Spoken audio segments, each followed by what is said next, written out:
Hey everyone, welcome to Sunday Night Fights. Shout out to Boogie Nights Brock. Thanks for your comment. Hey Dortam. And we actually have 3 games today, so the most we've had so far. Maybe a 4th one if someone else starts up, but so far we have 3 classical games that we'll be going over from the dojo round robins. Yeah, it's going to be good matches tonight, and already, it's really interesting. I feel like all these players, I know a little bit, at least, about each of their games, their both deficiencies and their strengths, and all of them are interesting in that they're all struggling. They all have narratives of trying to improve, and that makes it all the more interesting, Yeah, I was just saying, I'm getting to know these players, and now I'm starting to get personally offended when they make mistakes or they play too quickly. It hurts. Do you have I mean, maybe you don't feel at liberty to say, but are there people that you are especially rooting for? No, not particularly. Yeah, definitely not in these training games. I don't think I care at all. I just want people to have a good game. Oh, I'm in. For example, let's say tonight we got List, who's 85, also known as Vishnu. Mm-hmm. I think I identify with that dude. He's not as old as I am, but he's got a kid at least, and he's struggling. He's I identify with the struggle, man. You're 1900.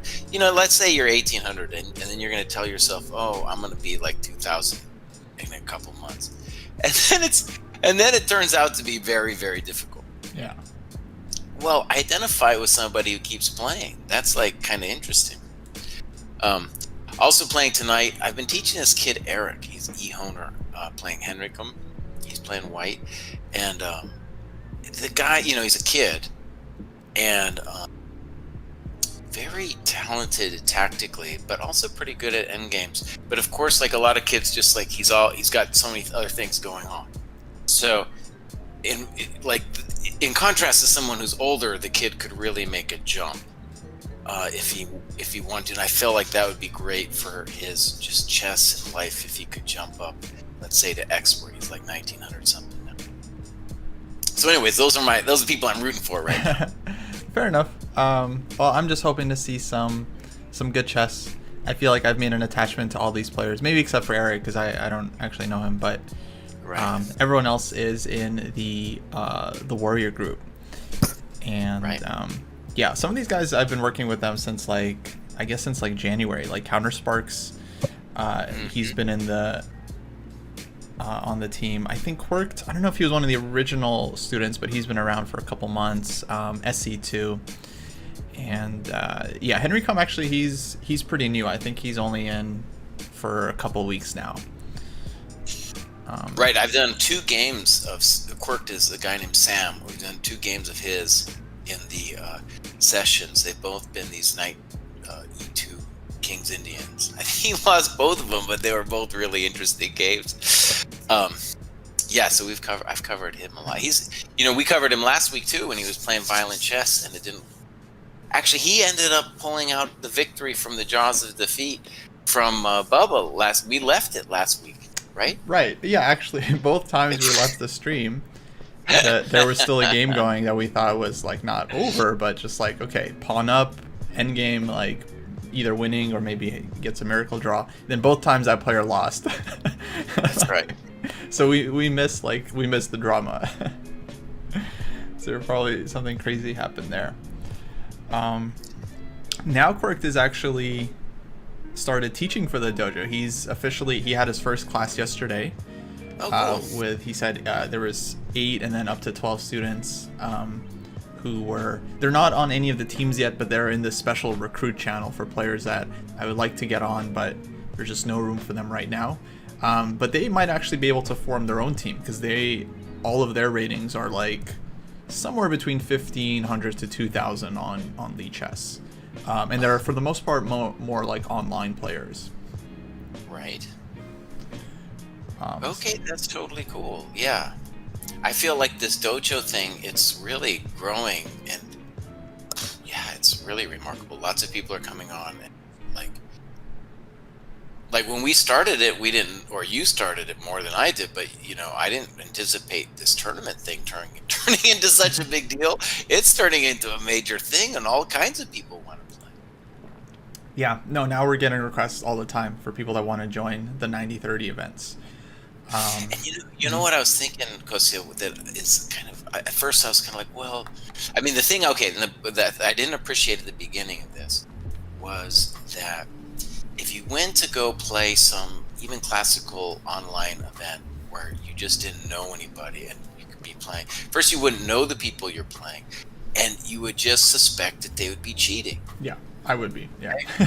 So you play this event, you're like, oh, there's some cool people, like they study together and like they're kind of real. They're not just some bot playing cheating moves. Yeah, that's like really cool. Yeah, no, I think that's big. Because at this point everyone kind of knows each other through connections. At least like, okay, we know Eric is your student, so we can trust them, and like, yeah, we know Vishnu. I mean, I think one of these solutions to online cheating, or one of the things that would help, is if players were forced to attach their real names to their accounts. Because most of the accounts that get shut down are usually like anonymous accounts. But if a player is like, using their real name, then they actually have some kind of reputation to worry about. Then they're a lot less likely to cheat. And now these guys have been in like class with each other, so it's like, they'd have to be a total psychopath to cheat in this tournament against people who are like they've been working with. Okay, so like that's an interesting point. So I know the names of a lot of these people just because of the workshops and stuff we've been doing. But if you just go on Discord, it's not like you have to tell us your name to get on Discord. Mm-hmm. Maybe we should. I don't know. That might be. I hadn't even thought about that. It's actually part of the application to join their groups. So I do ask for people their name and their email. Right. But there was one guy who was kind of, he just wanted to remain anonymous. And I had interacted with him, so I definitely I felt like I could trust him, and so that was fine. So I said like, okay, you don't have to give me your real name. Not that I even have any way of checking. But yeah, for the most part, people can just trust each other, and everyone is working. So they're like all studying. So if someone is like studying and then they're also kind of like cheating, it just doesn't make sense. I did ask for a FIDE link in the application, like a link to the FIDE or USCF profile, but maybe I shouldn't be saying this. I mean, you could just say you don't have a FIDE, and then you wouldn't have to send me one. But it would be hard to pretend you're someone else, I guess. Like to say you're some random 1700 and then like that'd be pretty weird. That would basically just be identity theft at that point. I don't know. Maybe something like that will happen. And yeah, that'll be a big scandal. Well, let's look at this Eric game. It's kind of we'll see. Some people might scream when they see this position. I think it's actually really interesting. So first of all, here's an interesting thing about coaching that check it out. I'm reading this book. You should, because you got a little bit of Russian. You should read it in Russian by Alexander Nikitin about coaching Kasparov. Mm-hmm. It's like it's poorly written in the sense that like it's translated, some Russian guy translated, like mistake level A. Do not have someone who's not a native speaker, translate into their other language. Right. Anyways. And the book isn't incredibly well written, but it's still like, oh, this is really interesting to see someone's perspective. He's kind of interesting. He has a number of interesting points about coaching. For one, it's like one thing I know from my own experience coaching kids in America is like you usually don't have that much time with them, right? Mm-hmm. And it's hard to get them to do what you want, right? It's very hard to be like, okay, this is what we're gonna do, and you're gonna do it. No, it doesn't. It's very difficult. But anyways, the point I wanted to say is, he was very explicit about trying to get the young Gary to play certain kinds of opening, right? Especially ones that had a lot of subtlety and a lot of, depth, not ones you could just like set up so you could just automatically play. And anyways, I thought about that because I don't really force when my students, when they gravitate to some opening, I don't really tell them, no, you can't do this. And Eric has always gravitated toward these like very simple positions. I've never seen anyone get more endgames than this kid. It's really interesting. And anyways, so he had played the Exchange French for years now. He's been doing this. Oh, okay. And I turned him on to this thing where Magnus played this move 6 Queen E2. Right. And I do think I'm going to go ahead and say this is a small advantage for white. And one of the things I know too, as someone who's played the French, is I am not now annoyed at people who play the Exchange French, but I know that it disturbs the soul of many, many French players. Right. So I get it that this is actually a very potent way to play.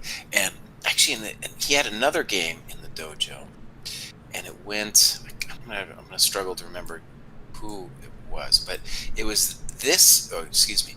It was this system here where they go Bishop D6.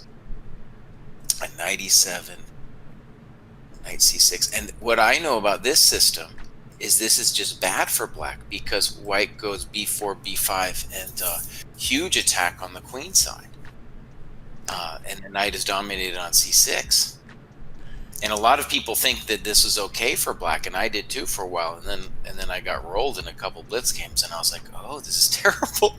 Like a knight lands on C5 and stuff. No bueno. No bueno. Yeah, at no, all. this is what I used to play as black. This is what I would recommend actually if I had someone playing the French and they're like, what do I do against the Exchange? I mean, I guess I feel like white has to kind of know a lot to really like punish black here. So I never felt like it was. I just told the kid B4, Knight D2, B3, and execute. that's all he needed to know. That's all, and that's what he did to this one guy. I'm pretty sure. We're gonna go over that one in our next lesson. And maybe I should check this one. Maybe that doesn't work anymore. I don't think it's that good. Anyways, this position, I'm gonna call this small advantage. It's, I'm sure at this point both players will still make numerous mistakes. But already, it's kind of a difficult moment. Black plays Bishop G4. And now, well, let me just ask a basic question after Bishop G4. What's going to happen if Bishop F6? Does he want Bishop F3? Is that legal? It seems, oh my God. Either works or it doesn't. I think we could get this absurd thing going on here where we just start taking everything. Oh my God, that's kind of obscene, isn't it? No, I think black can actually get away with this one. Yeah, I'm not seeing any tricky wins here for white. I'm gonna, well, yeah. Okay, so that's an interesting position. I'm gonna, what? White can, his default move can be Knight BD2, but he can also he should think about. Wow. Sorry, can we go back? I found something in that line. I'm sure there's something. Yeah, so actually, so let's say white just keeps taking. Uh-huh. And then, it takes on A7. But then rook takes A7. Oh, that's true. Yeah, equalize this. Damn. Okay. I have a feeling, though, this is really bold for black, because, because you got to take, if you don't take on F3, then it's for sure an advantage to white, I'm going to say, because the knight BD2. So, Bishop E7. Bishop E2, snip, snip. It should be something here. Bishop C7, Bishop C2. Well, if we go back a bit, there were some other options like maybe Queen takes E7. Oh yeah, there's loads of things. I mean, Bishop G4 is a really ambitious move to try to hold the balance. But Queen E7 isn't it because we just take back with the king. Oh, sorry, I meant after Bishop F6, Bishop F3. Good, yeah. Bishop Maybe F3. Here take Right. Force. Yeah, maybe here we take on g7.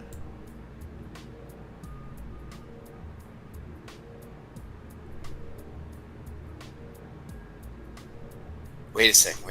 Isn't it simpler than that? What if we just take on e7? Oh, yeah. Yeah, we're just taking... That's game. That's game, right? Yeah, I think that's it. Okay.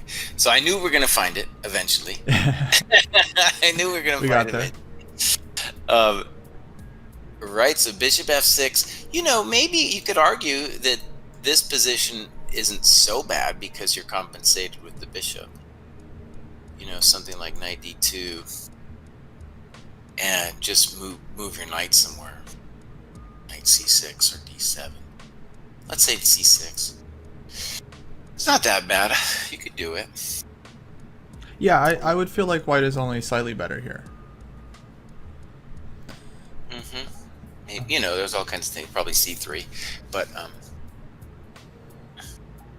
yeah, white's just a touch better. Okay, so we got that game.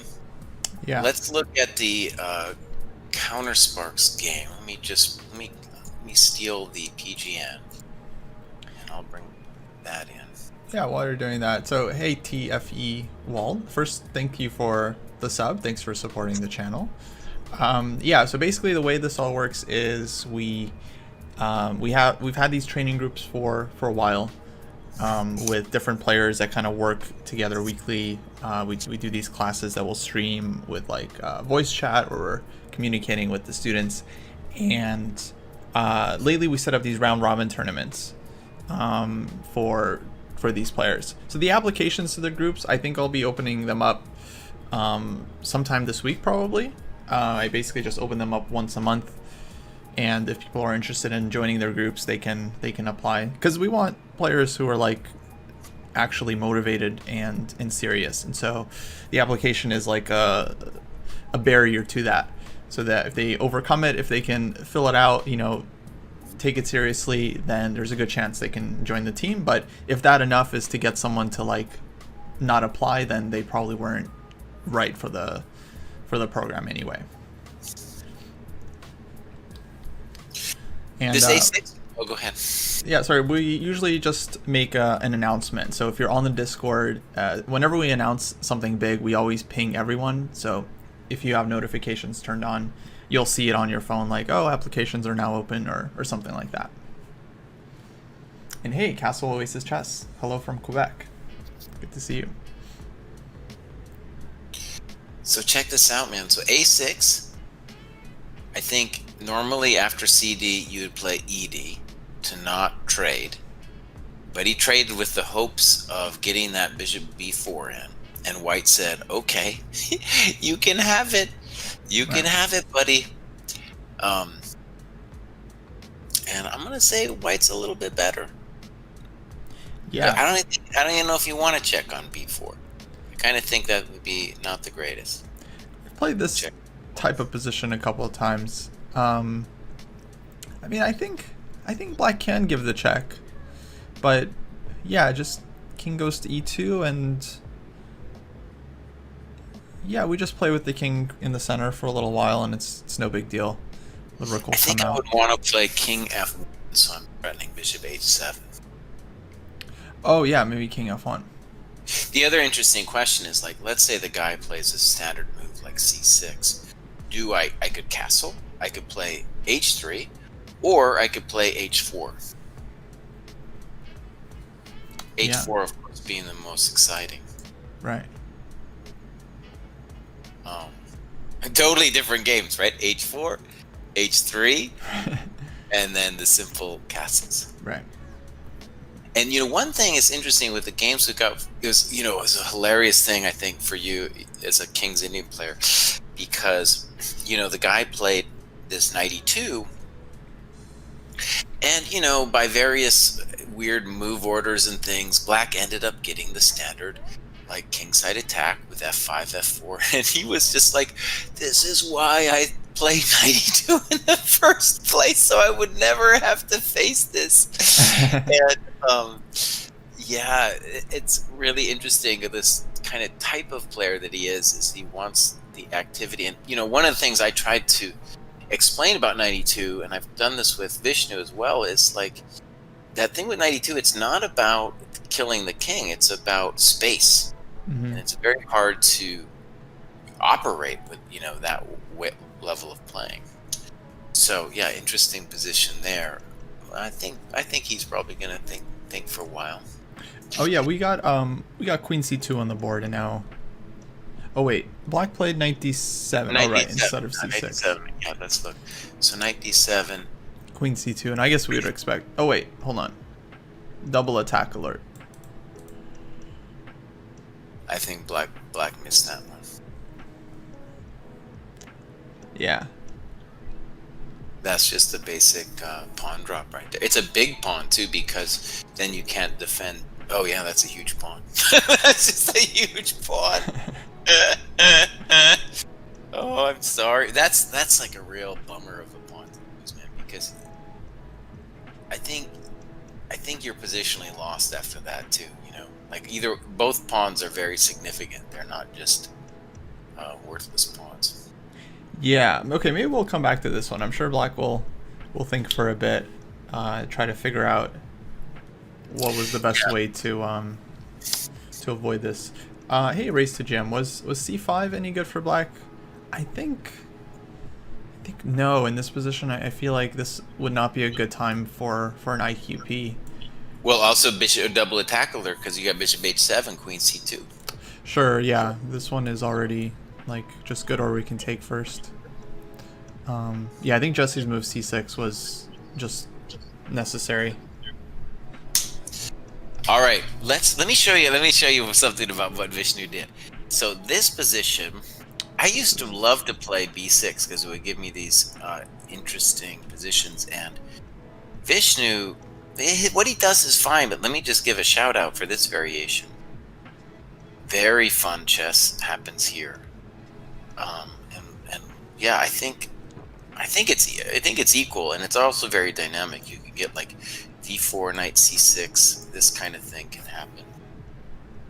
Yeah, just a very interesting situation. But yeah. Now we're gonna get this, and let's call this pretty standard. White has, I'm gonna say, two main moves. I don't know if I approve of queen c2. I'm gonna have to think about queen c2, but rook e1 was Kramnik's move, and d4 is like the old style Soviet move. Right. So queen c2, is it really a mistake? I'm gonna say yes, but how bad is it? Okay, the first question I have about queen c2 is black gonna be better after d5? Because now I don't know of any possible world where the queen is well placed on c2. Right? I mean, there are positions in the Queen's Indian where this is okay. I mean, I would just go CD here with white.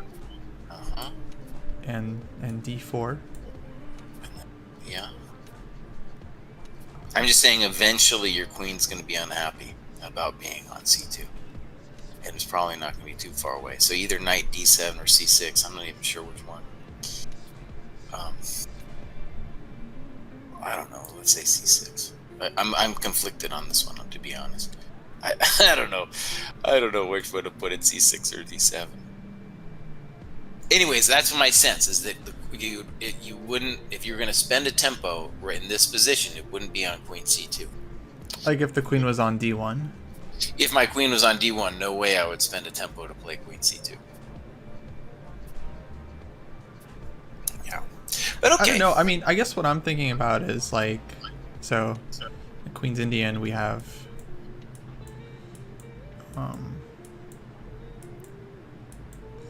let's say this line, b3, check, here, knight c3, d5. So this is all kind of like normal stuff. So like here, white plays queen c2 in a lot of games. And then like knight a6, we get this kind of setup. So I guess this is what I was aiming for. And you know what's funny about that move is in that position, one of the reasons you're doing it is because you blocked yourself with b3, you don't have the options, the more active options of b3 and a4, which you might later want to do. Plus, you can't do rook c1 in these positions because you're hosed with bishop a3. Okay, or at least you have to worry about it. So I guess you're saying White's situation is kind of crippled by b3 here. So like queen c2 it's the only way to kind of get everything out. I mean, this is a very topical line, and queen c2. You know, there's multiple. I've played this as black, and I would say bishop f4 is probably the most common thing you're going to see first, just to wait. Mm-hmm. Yeah. Wait. So it makes some sense to me, but yeah, I've also never seen it in that position, this one, so I imagine there's a reason. I would be afraid of, like, knight c6, I would think. Fair enough, and, you know, queen c2 castles, e4, Vishnu could have played knight c6 here as well. Yeah. And that might even be better, you know, that's totally a thought there. And he's just saying, give me the hedgehog. He's saying, give me the hedgehog. Right. And we got a couple more moves. Which explains why he kind of avoided knight c6, because there's this idea that in the hedgehog, like, the knight belongs on d7, not on c6. So I can see why he just wanted to go for this kind of natural setup. And I have a really basic question here for you, buddy. Does e5 work?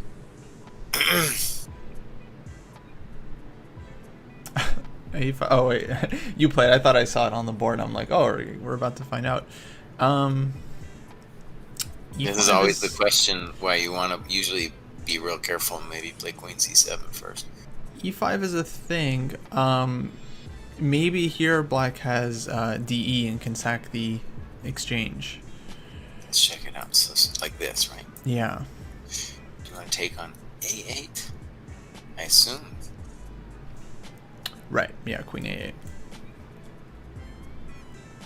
Yeah. Good question. Right. And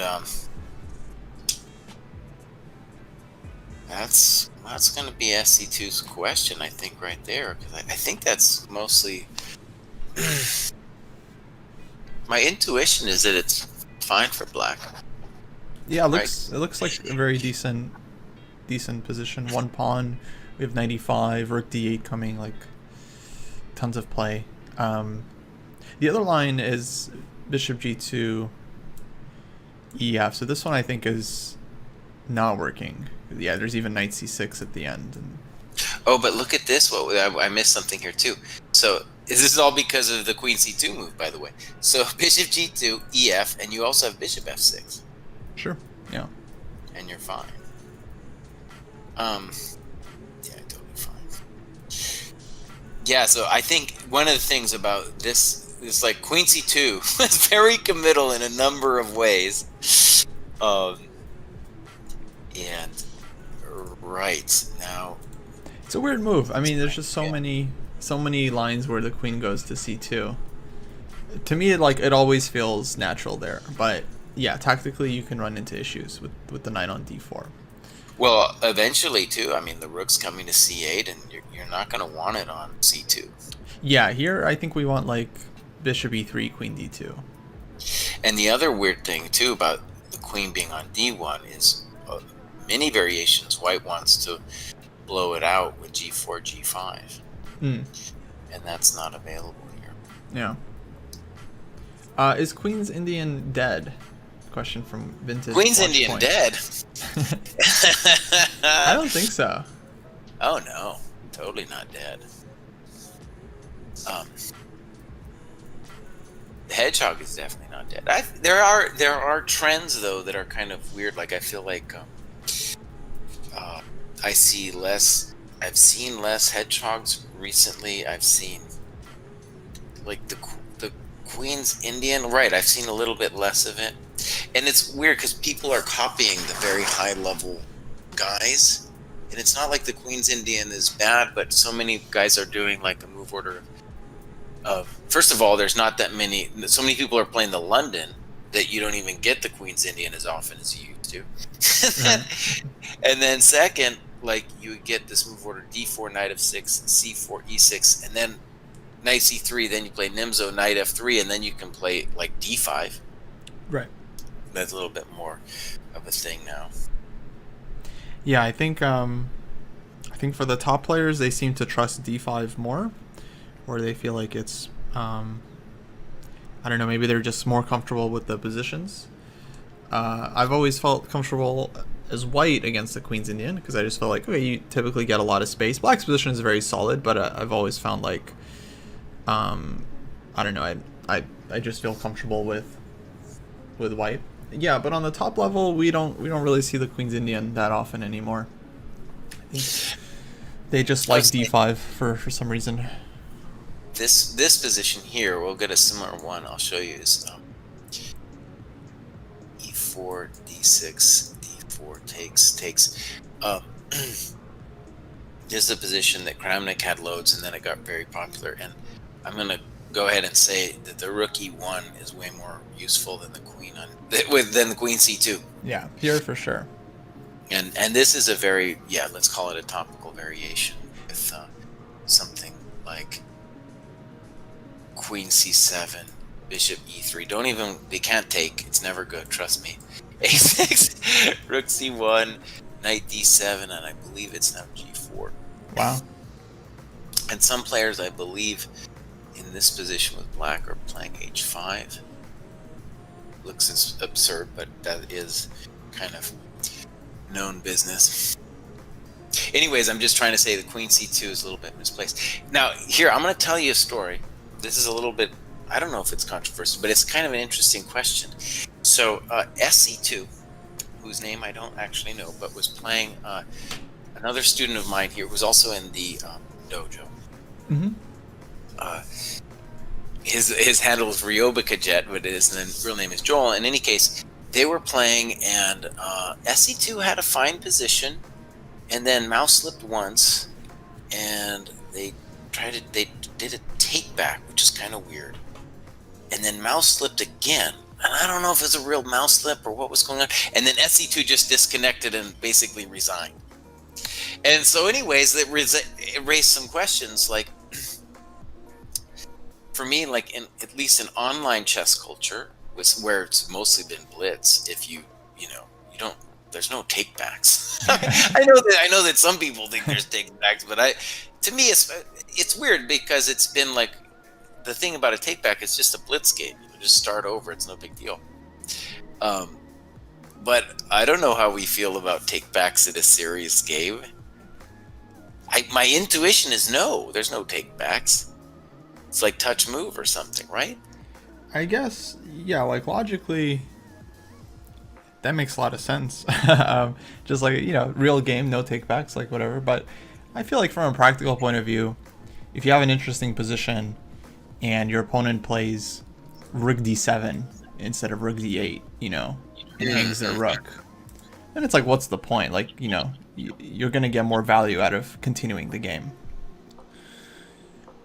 Yeah, but you could say that about touch move in an over-the-board game too, Right, but are we talking about like tournament games or just like training games? Well, good question. I mean, this is both a tournament game and a training game, right? Yeah, I mean it doesn't affect any of their real ratings. To me, it was more like just a question of culture. If I was playing a training game against some friend of mine, I think we would still be like, well, it's still touch move. I mean, come on, what are we doing, right? Yeah, no, it's an interesting question. Actually, I think people are pretty mixed on this. I just think like, yeah, if it was a training game in person, I guess to me, a touch move, when you mess up a touch move, it's like, that's pretty bad. Like, I think you should be punished for that, for like touching a piece that you didn't mean to touch, and then realizing like, oh shit, I grabbed the wrong piece. Like, I think you should get punished for that so that you learn to never do that in a game where it matters. So in a training game, Yeah, I don't know, it's hard to understand because I'm actually pretty good about not. I've never had that moment when like I pick up a piece and it's like the wrong piece in my hand. Somehow I've been always been like conscious enough to avoid that. But online, when it comes to like mouse slips, I just feel like it's not really a lack of like focus thing. When you make a touch move violation, it's like you lost focus and you're like blanked out, and that's bad. You should try to like learn to avoid doing that. But if you're like dragging a piece and then like your finger just slips off the button and you release it too early, or something gets sometimes your mouse like just gets caught on something and then you don't realize like, we have this expectation of where we're releasing the piece and then it ends up on a different square. I just feel like that's just such a total accident, and it's not your fault that, like, yeah, I don't know, it just leaves a bad taste in my mouth to just end the game based on that.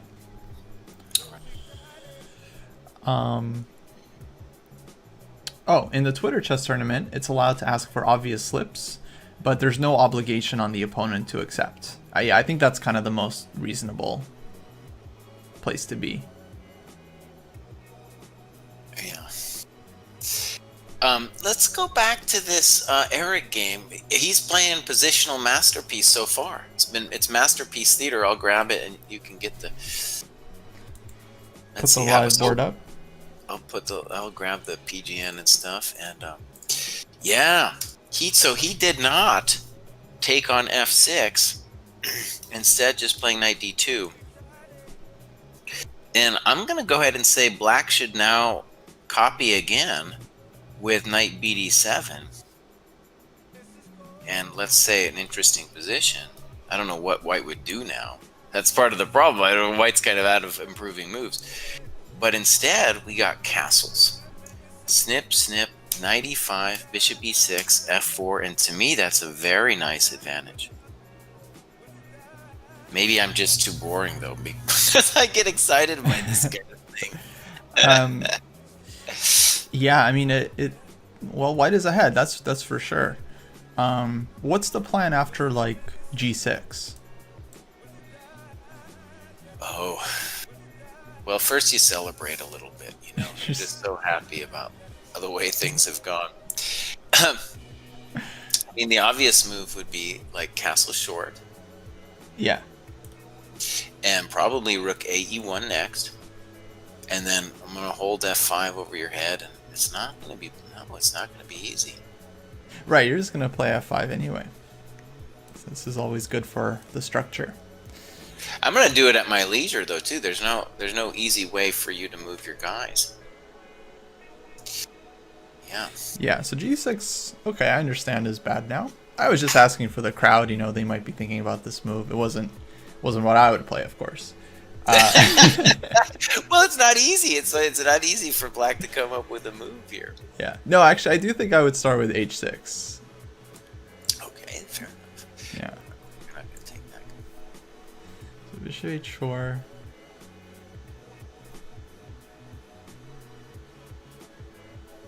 So it seems like knight d7 is bad because of f5, right? It looks bad in any case, yeah. And then everything is hanging. Maybe you should play c5. Right. That way, if I play c3 like a lame-o, you can play knight c6 and claim that you're kind of sort of okay. Yeah, I feel like if black can just get out, it should be. So the test too bad. would be like dc after c5, right? Yeah. And at least now, black has some activity, and I'm not, as white, I really am not thrilled about taking on f6, and the bishop on c5 is annoying. All right. Mm-hmm. I still like white a lot better, but, maybe this is what black should do. In fact, yeah. No, h6 looks... was just played, yeah. So we got that on the board.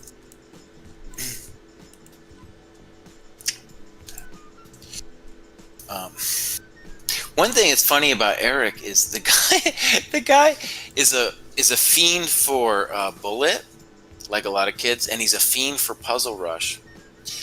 But at the same time, he will get in time pressure almost every game, just enjoys thinking about the game too much, and then also really wants to get the end game. I've never seen anyone successfully get to the end game so consistently, and also play sometimes GM level end game moves, especially when it comes to positions you can kind of calculate deeply.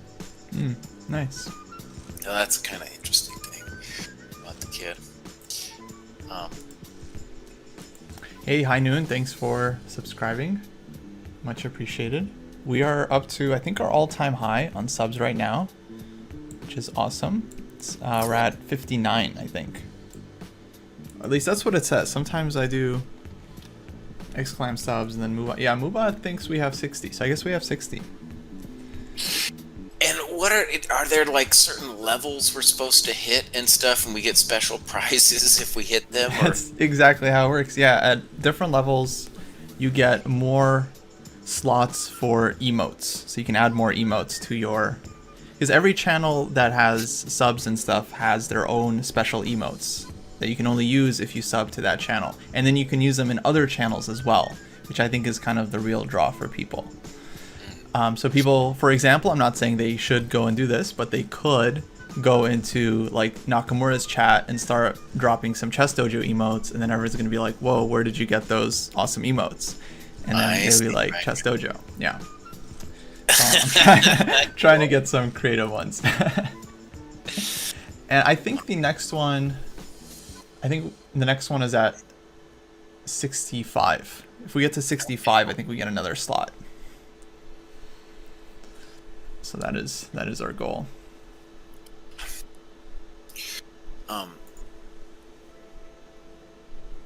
that brutal f5 move happened in Eric's position. It went h6, bishop h4, knight d7, f5, and then we gotta wonder, is the game already in dire straits? Oh wow, that's surprising. So, Black needs something special right now. I'm not sure. I don't immediately see it. I think this might have just been missed. I mean, I just don't. I mean, it's kind of hard to miss it though, right? It's like staring at you in the face with the f5. Yeah. Sometimes you don't see it, or maybe he just thought like he has this and this, but yeah, it's hard to understand. Actually, Henry Cum is a really sharp player. Like yesterday he was doing your tests with me, and he got like all of them right. He was. Oh, cool. He was doing great in the chat. Oh, thanks for doing the test. That was fun. That was good. Yeah, actually, so it came out of this book. So I'm reading this book, and I was like, oh yeah, this would be a cool idea. And so I'm thinking, I already have a couple positions lined up. I'm doing like pre-Kasparov, like he changes his name from Weinstein to Kasparov, and then I'll do the next year or two. Then I'll do maybe a couple more positions. I think I didn't explain the answers well enough, though. I think the difference with let me just say, you've read the book Perfect Your Chess, right? That's right. So, I've read it twice. I read it. It was very hard to get the second time. I had to get it on Kindle.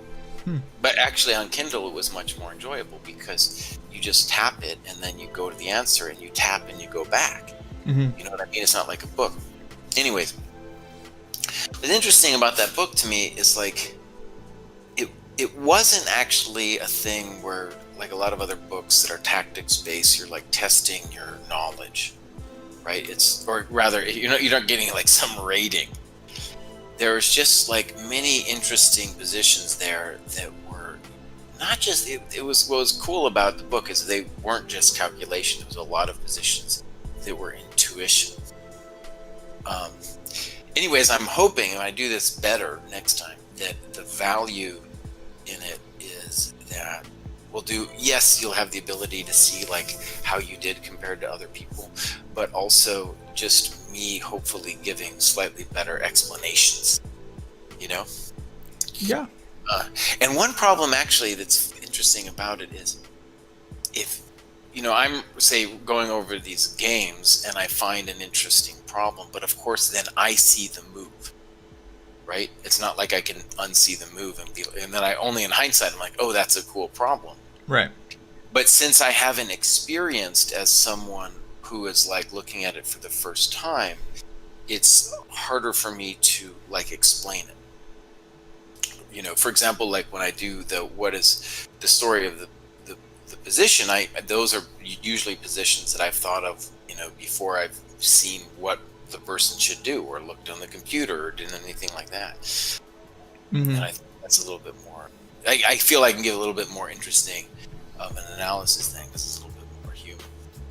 Anyways, that's what I'm working on. No, I get what you mean. It can be, sometimes you actually can miss like the even like a critical defense. Like maybe there was some move that needed to be accounted for that, yeah, if you just see the solution, you wouldn't realize during the game, like, oh yeah, this could be a problem move that I need to figure out. By the way, we're talking about Jesse's YouTube video. So you haven't seen our channel yet. Jesse did this video yesterday with some test positions on from the games of Kasparov. And looks like Henrikam just decided to resign. I mean, I don't really blame him. He's going to be down a piece and probably feeling very silly for blundering. So, you know, Eric is my surprise. You know, he's up. There's a pretty strong field. I think this is the Warrior Group 2. Why don't we pull that up? And sure. He started late. He got in. He didn't understand the Discord at first. He couldn't understand it. But now he's got a bunch of games lined up. He might have already played a game 2 before this, but hasn't managed to report it. But anyways, you know, like strong chess and weak chess, those are like 2200 level players. That's right. But Eric is my my secret dark horse to do well in this tournament. And Henrikam, you look at that, he's almost done.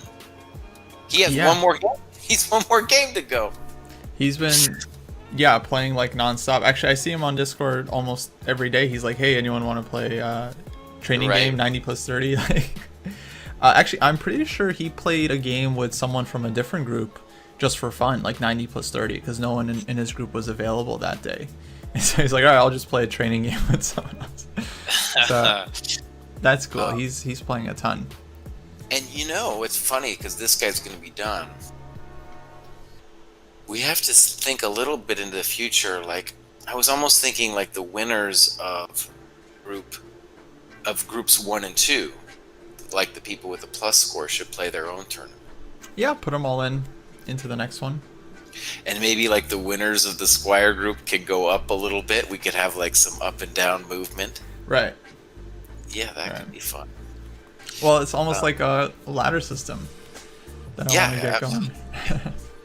Oh, that'd be really cool. So yeah, we have some of the different groups here.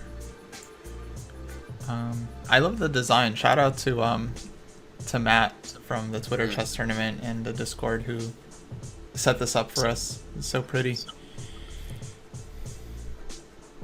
Yeah, and you know, actually one thing I would like to see going forward, and I don't know how you feel about this, but I think it would be cooler to have their actual names. Right? It's just like, well, yeah, then you're really it's more of a real tournament. It's not just something happening on the internet. Yeah, I think most of the players wouldn't mind. I mean, they showed up with their real names kind of already, or they're on like, if they join the Twitter chess tournament, a lot of times, so that one is connected to like their Twitter, and usually their Twitter is just like their real name. So I think most of these players are not anonymous. Some of them might have an issue with it, so we'll definitely account for that. Yeah, I guess Dortom's name is Dor, but it's hard because we just see Dortom. But yeah. Okay, let me get back to the other game. So let's maybe jump back to Quirk's game, because yeah, I had a feeling this extra pawn was not going to be that easy to win, and I'm definitely not feeling like CounterSparks is 100% going to convert this one, just based on Well, you remember last time we were looking at a game and like someone had a big advantage, and I just felt like, it's hard to convert. I get the same feeling about this kind of position. Well, yeah, and let me ask you a question. I'm going to just grab it for the analysis board. What I didn't get about this, maybe I'm missing something, is on move, let's go to move 11 for white. Why would you take with the bishop instead of the queen on c7? Isn't the queen much better? That was my thought. If I was white, I would be... The only thing I'd be worried about is black goes queen e8 and then eventually gets a tempo with rook c8. Or at least that's usually the reasoning I hear. But you're going to lose that tempo anyway because your bishop's sitting on c7. Right? And on queen e8, he owes you a tempo to get out of the e8 terrible square. Right. Well, I didn't say it was good logic, but that's just kind of... Okay, fair enough. It's definitely the type of thing I've thought during the game. Like, oh, queen c7, rook c8 is going to be annoying one day. So bishop c7 comes with tempo, and then we can just immediately pull the bishop back. Although it basically amounts to the same thing. Oh, sorry, I didn't switch over. My bad. Sorry, guys. Also, king f1 on move 12 is a little bit... Yeah, why would you play king f1 instead of king e2? That seems weird. Bishop 5. I mean, yeah, maybe we could just talk about that moment for a sec. So black goes bishop e4 check, and then what's the plan with king e2? Just bringing the rook over and then going king f1, king g1. Well, yeah, connect the rooks. Yeah. That's what my mama told me to do. She said connect the rooks. One thing I'll say about this position is it is a major long-term bummer for black that the d pawn is insecure and that this black c pawn can't... Yeah, it's like... the bummer is it can't fight for the central squares either with c5 or the d5 pawn, which is also a square. So it's just like, oh, really a bummer. And this pawn chain from f2 to d4 now is so strong. So actually, maybe it doesn't. Like, white's position is so good, it might not matter. And black did at least give white a temptation of like, do you want to win another pawn? Actually, I guess it's not true, because then bishop f6, queen f6, bishop h7, and there's a little tenderness on the f3 square. Mm-hmm. Yeah, but this is still abysmal, just abysmal for black. You don't even want to play bishop f3 if it was your move. Right, because then white is just safe. So if white played h3, for example, then the king comes back to e2, or you think goes to g2? I mean, you can hang out there for a while. Next move, we're going to put a rook on g1. Yeah. Right? I always love these kinds of setups, like rook g1, f4, just doubling the rooks. Yeah, you're doing fine. Still more complicated than it needed to be. Still more, because, well, yeah. On h3, I assume bishop h5 is the right. Yeah. Yeah. Vishnu, I think, there's some funny business going on in that game. Let me pull that up and talk about that a little bit. I felt like both sides, one thing I'm seeing is both sides are a little bit unfamiliar with this hedgehog business. So rook d1 is, I'm going to call that a superficial move without being mean, because the rook doesn't necessarily want to be on d1. And queen b8 is definitely inaccurate, because what queen b8 is doing is he's saying he's afraid of knight b5, but knight b5 doesn't do anything. For example, queen c7. It just doesn't do anything. Mm-hmm. And knight b5, then you play queen b8, and then you want to play a6 anyway, and that comes with tempo. Yeah, usually this is a move black doesn't mind. Yeah, you see this in all like hedgehog Sicilians and stuff. Unless there's some immediate knight d6 or something follow up, but yeah, usually it's nothing. Yeah. And maybe something too, actually another thing to understand is that bishop f4 is never really that great either, because knight e5 is always a great post. And again, you're going to play a6 and that stuff. Anyways, I can sense that was just those problems were floating in Vishnu's mind playing Queen the game. Now, the good news is it's very hard for White to find a plan here, especially if he's not aware of the g4, g5. And already you've put your pieces in places where g4, g5 isn't going to be, it's not going to be as easy to pull off. And it's, g4, g5 is inherently a dangerous thing in itself. So the tempo loss by Black isn't, it'd be hard to kind of prove. Now, interesting stuff happened. Bishop f4, I don't like it. Rook e8. Now, rook e8's a little weird, just because a6 is the standard move that people can do without thinking about it too much. Knight b5, mistake, precisely because what we talked about with knight e5. a6, knight a3. I'm going to say knight a3's got to be a mistake. It just looks absolutely miserable over there. Yeah, you should just go back to d4, right? Yeah. So, and I think what he probably worried about, and maybe rightly, is that some kind of pressure on the c-pawn with either queen c7 or rook c1. You got to worry about b3 and then b5, and then with knight a3, you are at least trying to claim something about, well, at least I'm holding c4, and on queen c7 I don't have to do it. But this is like where Nimzovich says that the threat is greater than the execution, right? Because now your knight's really poor. These positions I really enjoy for both sides. They're very interesting. Yeah. Yeah. And queen c7 on the board. No, I think Black has played this one quite reasonably.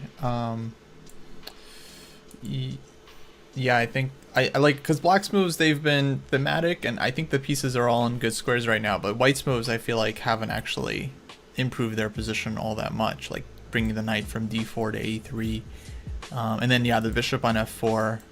I think it's just misplaced. I think it should be here, and just putting pressure on b6. Actually, we're definitely willing to stream the Squire group. It's just that people have to. I don't think we got any games from the Squire group during this time. At least I didn't see any posted in the Discord.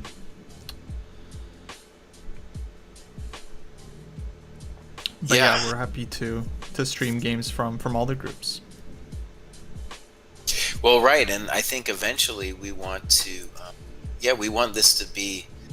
I mean, we had 2 games last week, and today we had 3, even though one of them, ended very very quickly. But yeah, eventually we're going to be doing more. And these games are, honestly, at least right now, they're one-sided. Now, we left a one-sided struggle last week, and we got burned.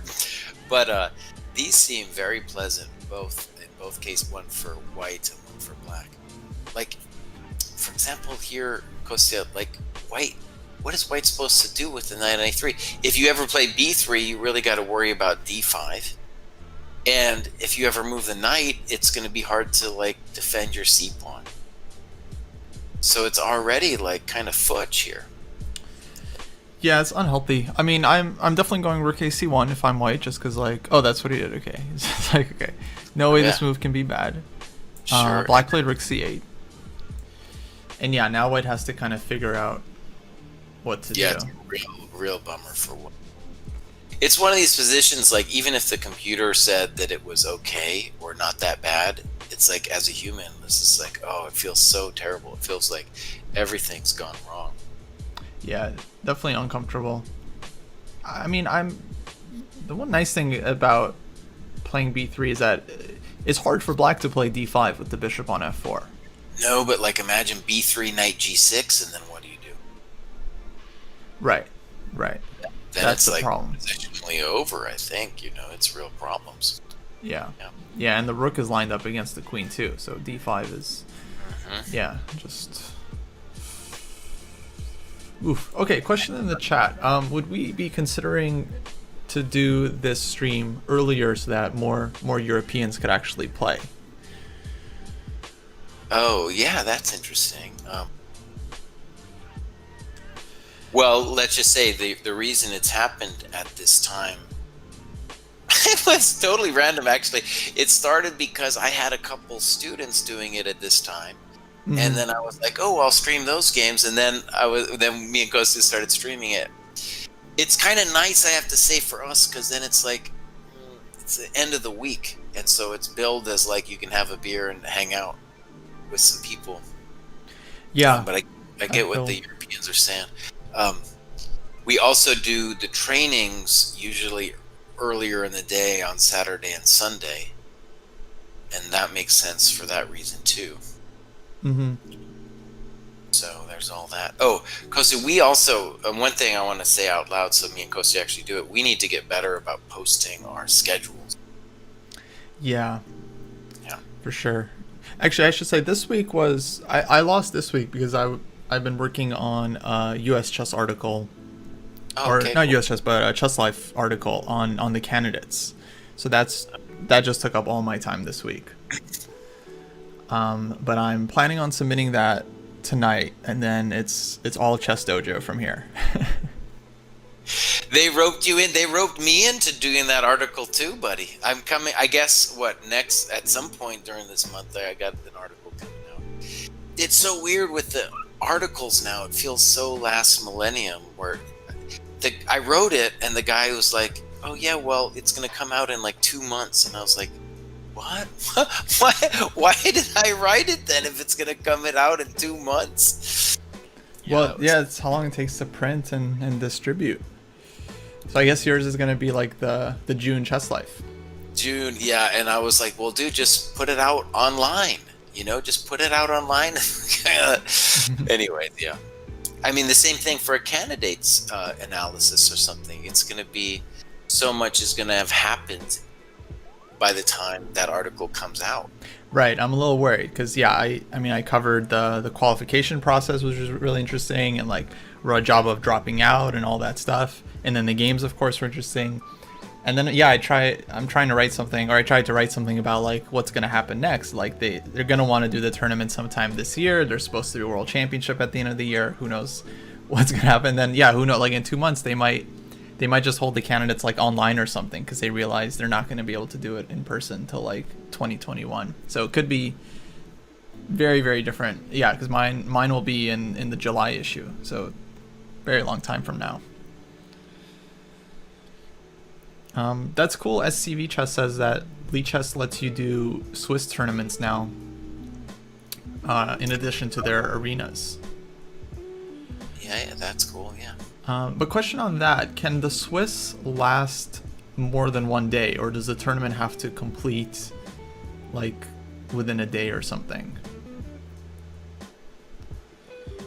I have no idea on that one.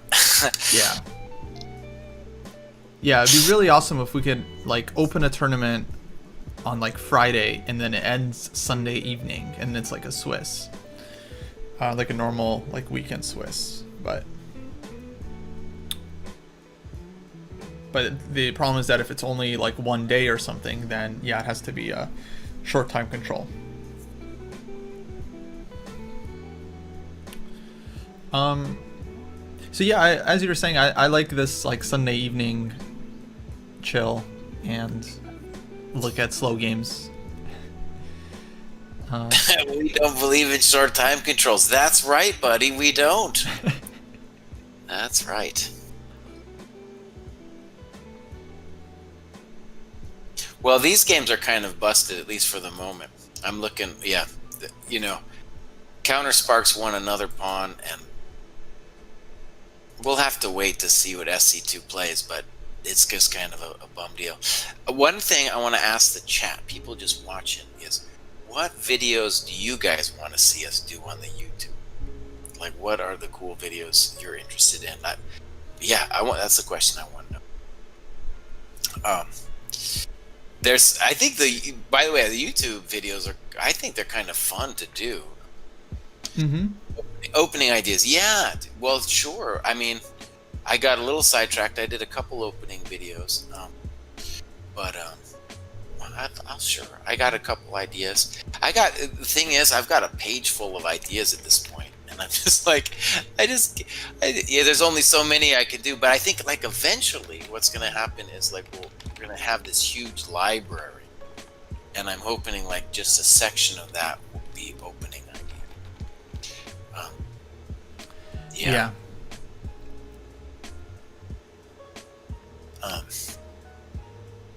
Well, there's a ton of topics I think that are really interesting for videos.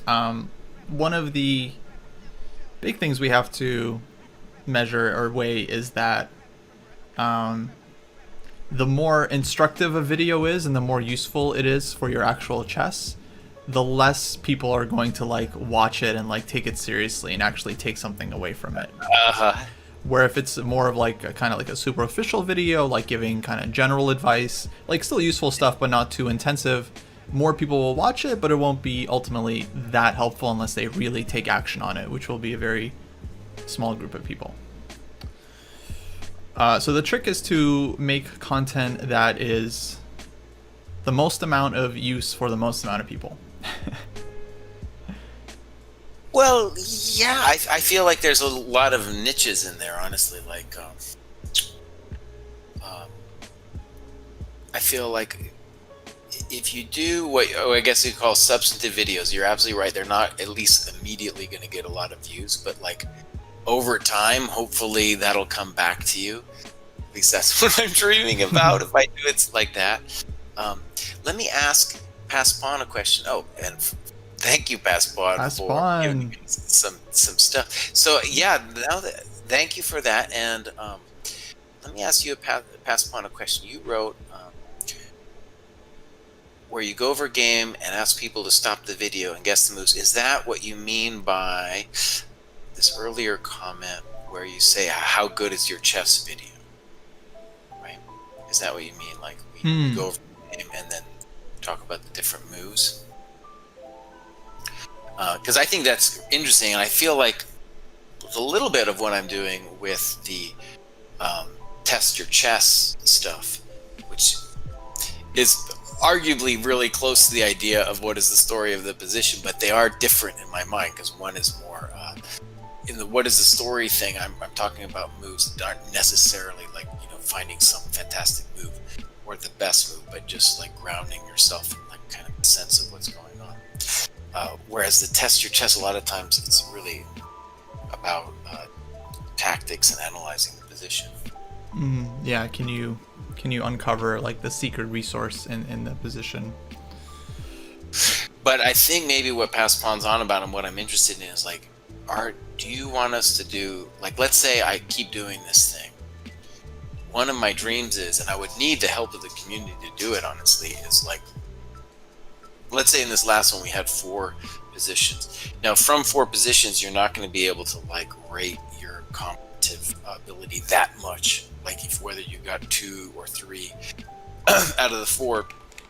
But if I did like 10 videos and then you added that all up, then you'd be like, oh right, my tactical ability is roughly in this range, Yeah, I think the idea of tests is really interesting. I think a lot of people would find use from that. Yeah, actually, I get so many questions. Actually, I think I might have missed a question in the chat. Someone was asking,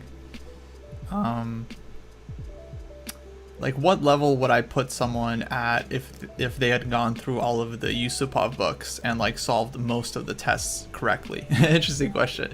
Let's say someone has never played a tournament game, but they've gone through the Yusupov books and they've gotten like 80% on all the tests. Like, what should be their rating?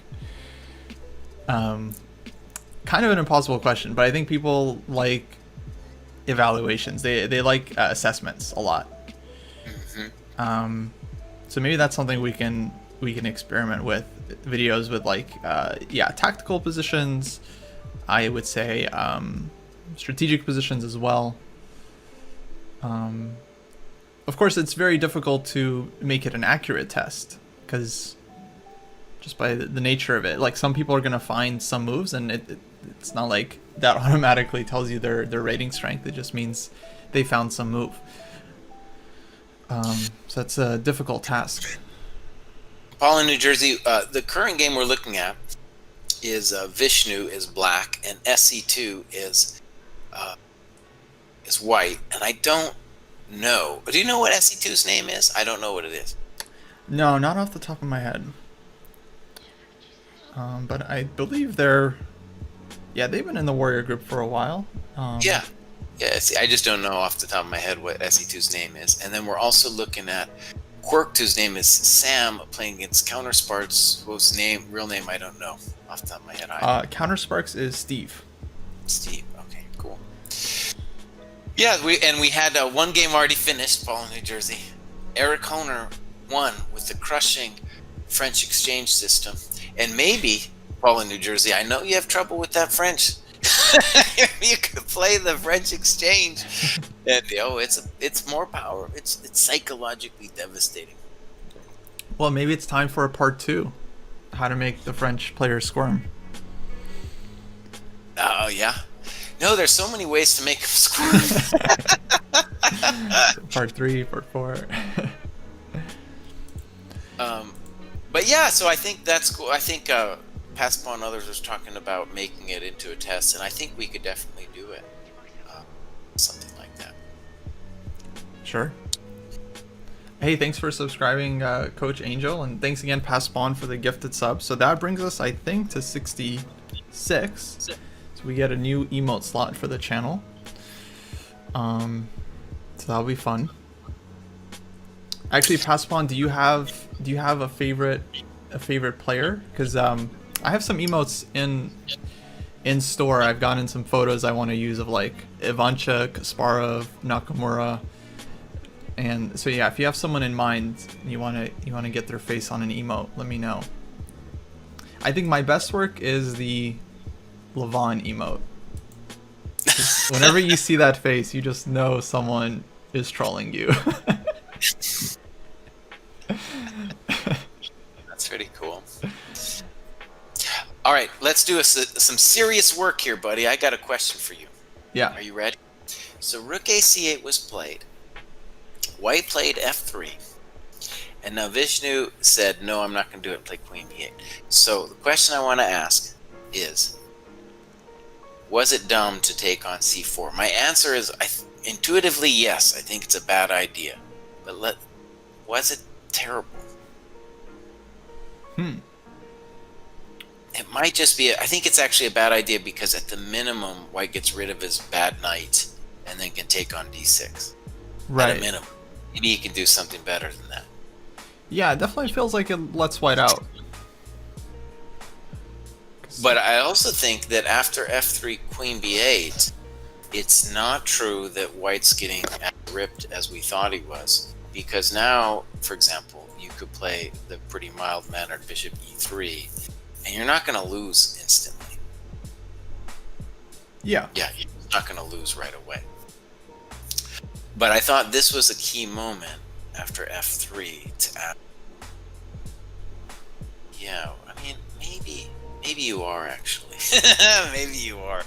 Like, maybe there's the D5 question right now. If you do Bishop E3. Well, no, I mean, I never felt like White was just like much worse. I just thought it was kind of slightly uncomfortable, but D5 is a tough move to play for Black when it feels like it's not necessary, but it could be really strong. I guess it comes down to like Vishnu's comfort level with like headshot positions, because of course these D5 break is so thematic. But to the question of how do you feel about Bishop F4, but I don't think Bishop F4 is going to crush us. No, I think this is Kostya, well, let's fight on this one. I think this is terrible for White. I've seen this kind of game before. You've got weaknesses. Your king is weaker. That pawn on F3 is unhappy. The knight on A3 is unhappy. It's hard to play B3. It's hard to move. No, I would say Black is clearly better. Yeah. Not being able to play B3 definitely hurts. For sure. Well, okay, well, if Bishop E3, if Black doesn't go D5, does Black have a huge edge? If he doesn't play d5? Yeah.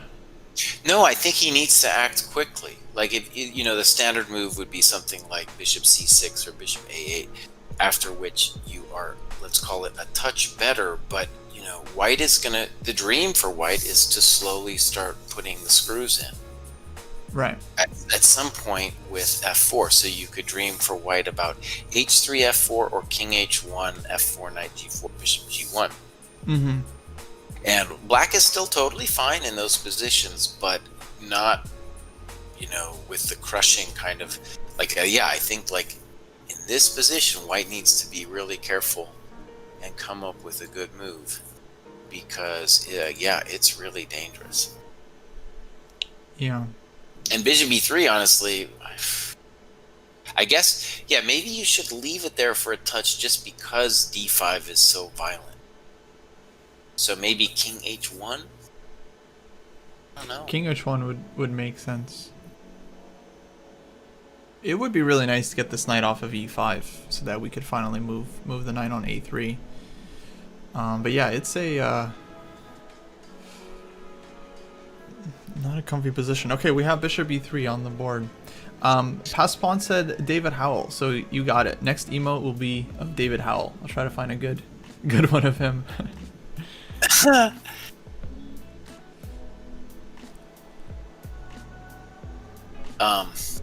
Yeah, I got to hang out with David Howell in St. Louis. Oh, cool. Yeah, I was doing commentary last summer, and God, it's hard to imagine, you know, just that world of hanging out and like. Anyways, yeah, we hung out. Like, you know, the round would finish, and we'd go drink some beers and stuff. Gawain Jones was hanging out with us as well, and yeah, really fun. We did this thing one night where we got drunk and played two-handed chess. Have you ever played two-handed chess? Is it where you're just alternating moves? Well, like, so you got, it was like me and Gawain were facing all comers, and I have to make a move, then he has to make a move. Sure, yeah. We were just we were ripping dudes apart, man. We were destroying people. Nice. I had never done it before. It was just a lot of fun. Yeah. Well, I mean, you know, no offense. I mean, Gawain is very strong, so yeah. Well, we were playing loads of super GMs though. Like, Everybody. It was a super strong tournament. Yeah, our average opposition was definitely over 2,600 FIDE. You know, so it was like, you know, it was a serious thing. Okay, Let's ask the question: is white toast after d5? Oh wait. So I keep seeing you make the move, and I'm like, oh, he played it. Like, nope. Oh yeah. No, Vishnu should think about this for a little bit. Now it doesn't mean to say, like, it's, as a commentator eating oranges and drinking coffee, it's much easier for me to play d5 than it is, you know, for white, who's going to want to analyze it a little bit. But intuitively, I think absolutely that's what he wants to do. Mm-hmm. I'd be very surprised actually if white could survive this thing. Yeah, it looks good. I mean, this is a thematic break, and we know that white has not played the best opening, has lost some time, doesn't have a great setup, whereas everything in black's position, I think, is set up basically perfectly for this break. Right, and let's just mention this beautiful push to the queen on e2, better king, and you know, one of the mini bummers for black is that on f4 you got to worry about knight g4. Right. I think it's too much. Among other things. So another idea is black is starting to just like possibly take on a3 and take on c4 and kind of collapse white structure. Just take on c4, you know, the whole thing. Yeah. Taking on c4, yeah. Taking on e4 is often very dangerous because then white's king starts opening up. I guess that's kind of the trade-off. You know, you sit with this bishop on b7 forever against like e4, f3, and it feels very restricted. But if you can get d5 in, then the bishop just becomes a monster. So I'm definitely rooting for Vishnu to find this move because like that would be cool. Well, right, and if he doesn't, it's like, well, he'll still maybe be a little bit better, but it's also like a little bit hard to say, like, you know, there's a variety of moves you could do to be fine, but yeah, that's the move we want to do for sure.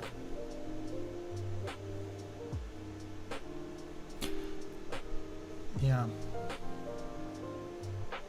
Wait, Gawain's a professional player. Yeah, For I just sure. saw that as well. He's a Guys, professional player. I think I don't know if you're mixing it up, but I think McShane is the best non-professional player. Yeah. Oh yeah. Though actually, me and Gawain were laughing about that because, to call, he was like, yeah, he's got like a kid and the wife's out working. He's professional. He's playing all kinds of games and stuff. And I think with McShane, that what's just weird is he, like Komsky, he stopped for a while. He stopped for a while, and he was clearly like this epically talented kid back in the day, and still very strong, very strong. Yeah. Oh, Sonny came up with an interesting line. So yeah, if d5, if white takes this one a bunch of times, then yeah, minimum bishop takes a3, knight c4 is already really devastating. Yeah. Death, yeah. I would think even a move like b5 here is just Oh my god, yeah. really dangerous too. Oh yeah, it's terrible. Oh man. Yeah. Yeah, this position's really bad. Yeah. What is a good rating to start looking at playing things like the hedgehog? It's an interesting question. I think both sides are very hard to play. The Moroxy is actually very hard, and you can see it in this position from white. It went like black didn't do anything that amazing. He even lost the tempo with queen b8, c7, and then back to b8. But white didn't figure it out, and all of a sudden it's really hard to play.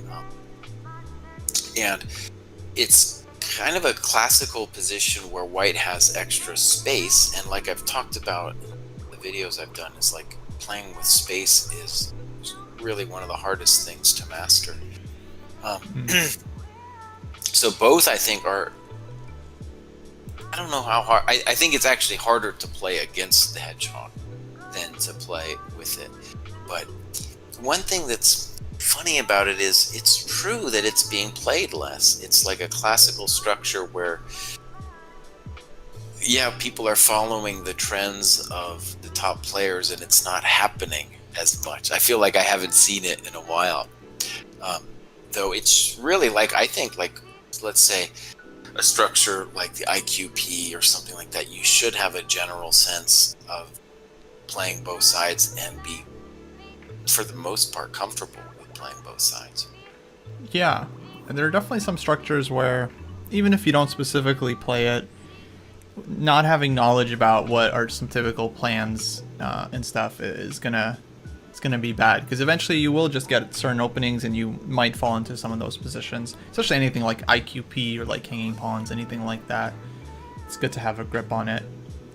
That could be another good series, is like maybe, middle game structures everyone should know. Yeah, and actually another cool thing would be tactics into given structures. Right. So yeah, I feel like I was just thinking actually here with the hedgehog, there's all kinds of standard tactics that come up in a variety of positions. Yeah. And you need to see a couple nice examples before you can do it in a game, especially stuff like the d5 break, where a lot of times like our b5 first takes, then d5, and it's a pawn sack, but black gets huge play, and you just need to see like one or two examples of how it kind of plays out, and then you start to understand that you can do it as well. I think for a lot of players it's a matter of like permission, like they need to see someone playing the positions that they're getting in a certain manner, and then they can try to recreate that.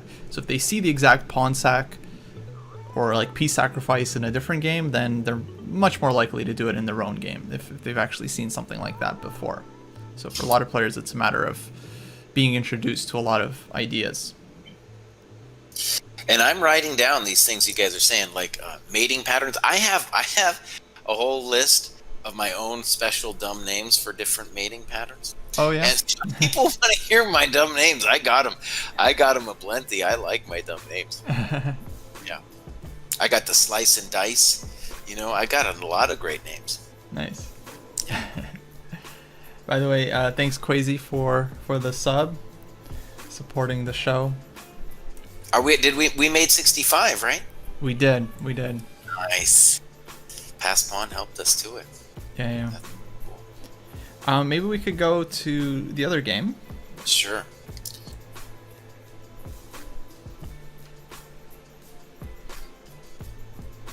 Yeah, White took the pawns, but I think he's just crushing him. Here, let me grab the PGN. Yeah, now it looks like it's 2 pawns. A lot of work to be done, but yeah, it just seems hard for Black to do anything with this knight on e5. And it's still the C pawn would be great if it was there, because you could at least shake up the white position a little bit. And now it's so hard to shake anything up. And White just has, I think White just has to be careful to not do anything incorrect. But even here, he's got, he could play peacefully with like King F2, or he could even play G4. I'm sure you'd get away with G4. You could play H4, bro. You have got many great moves here at your disposal. I kind of like H4 a lot, actually. But it's not, you know, arguably you're taking on more risk than you need to with H4, but you're developing your rook by playing H4. Come on, let's play H4, right? But H4, what's our next move? Well, either G4 or H5, depending on, you know, what.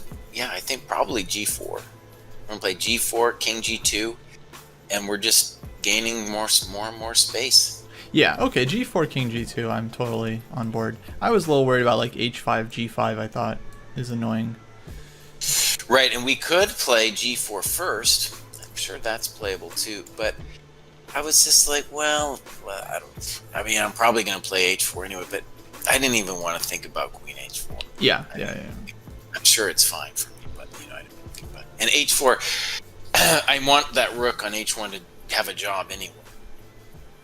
So, you know, and that G4, G5 will be massive. I'm just going to shove that queen away.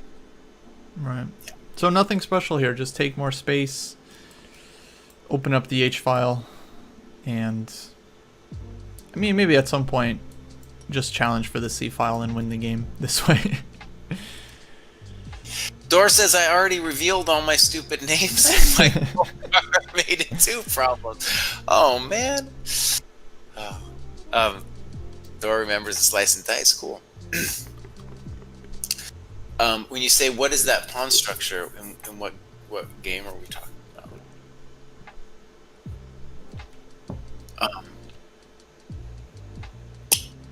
By the way, so let me ask you, Kostya, what now that we've reached the magical 65, tell us the path forward, oh great leader. What's gonna happen now that we've reached 65? So I think now it's like every 15 subs. It was 5 at first, then 10. Now I think every 15 we get to put in an extra emote. From here it's gonna be, I think 80 subs is the next kind of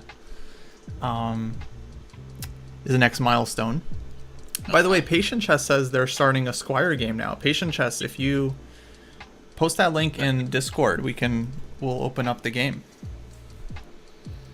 Yeah, I'll look forward to that. We'd be happy to get another game in.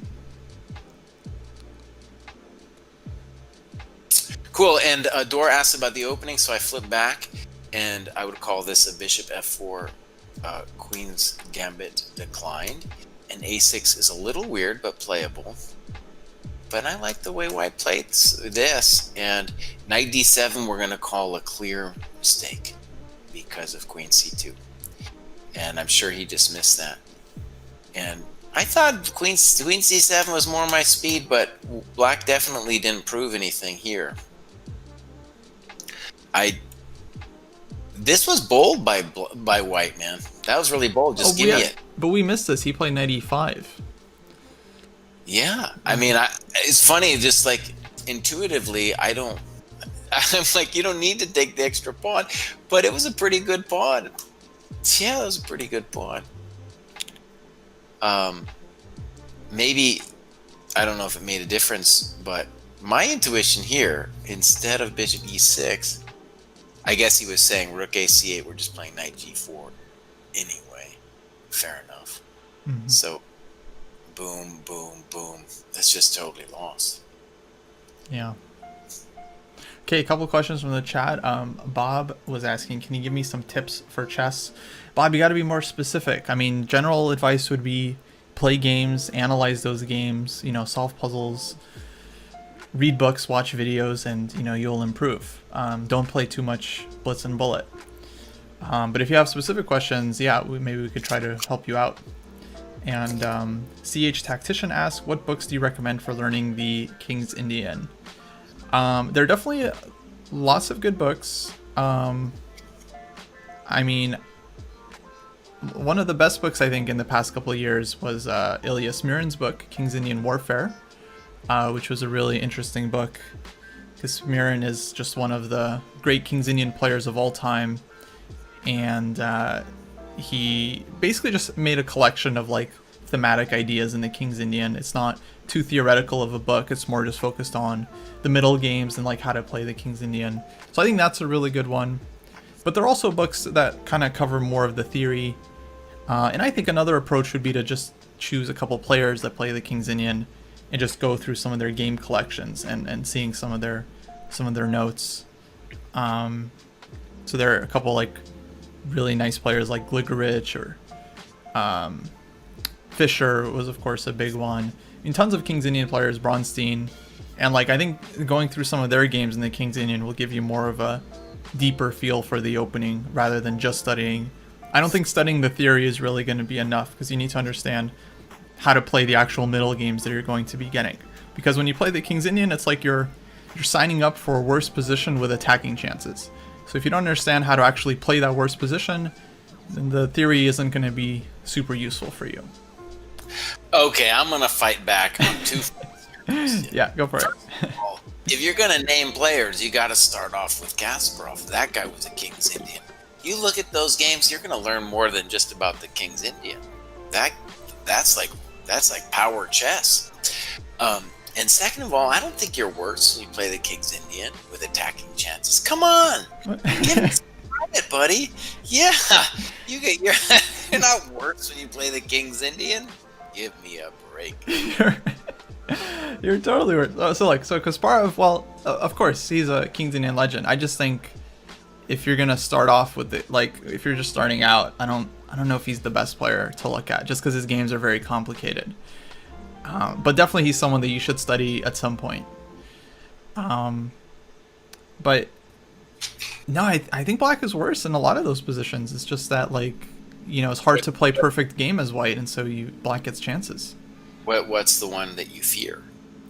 The Mar del Plata stuff, or what? Yeah, I mean, I think black is holding on by a very narrow thread in those lines, like the classical main lines.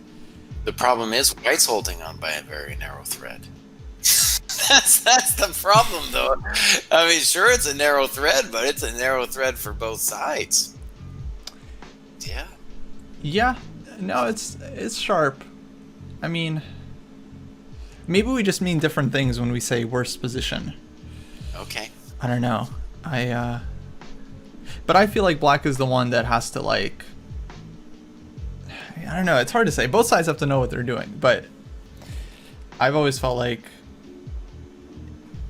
the way a lot of like beginners play the King's Indian is they put their knight on d7 and then they're worse, and they never attack with like f5, f4. Even if they do, they just attack in a very sheepish way, and then they just get killed because they're playing much too slowly.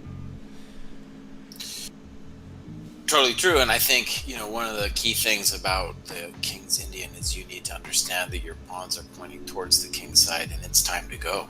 No, it's time. You're laying down the law playing the King's Indian.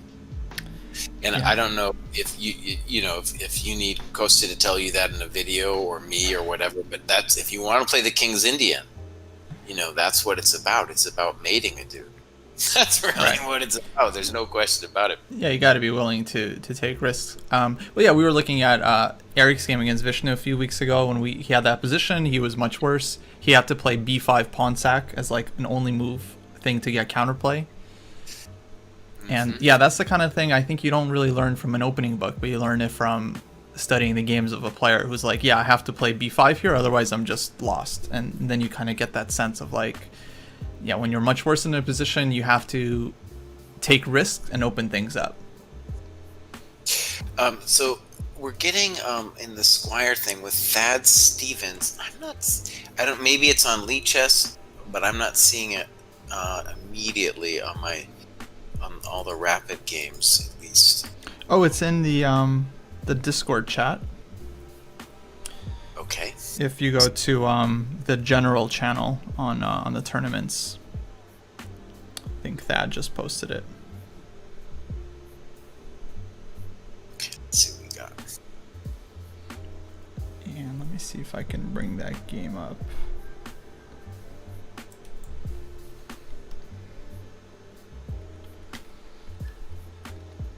On the general channel? I mean the bottom, the general on the where all the tournament updates are.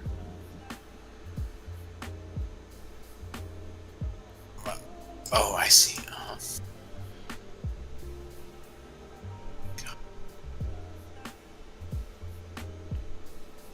Thad. All right, boom. Thad, I'm on it.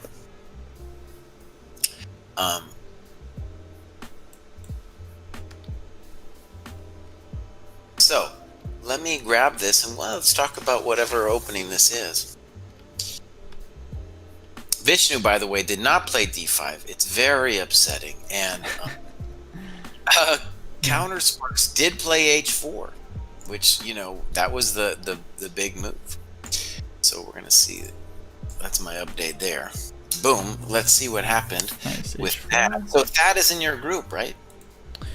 So Thad and Amar, I believe these two, if I'm not mistaken, are recruits. Yeah, so they're not in the Squire group yet, but their ratings are, I would say, Squire adjacent.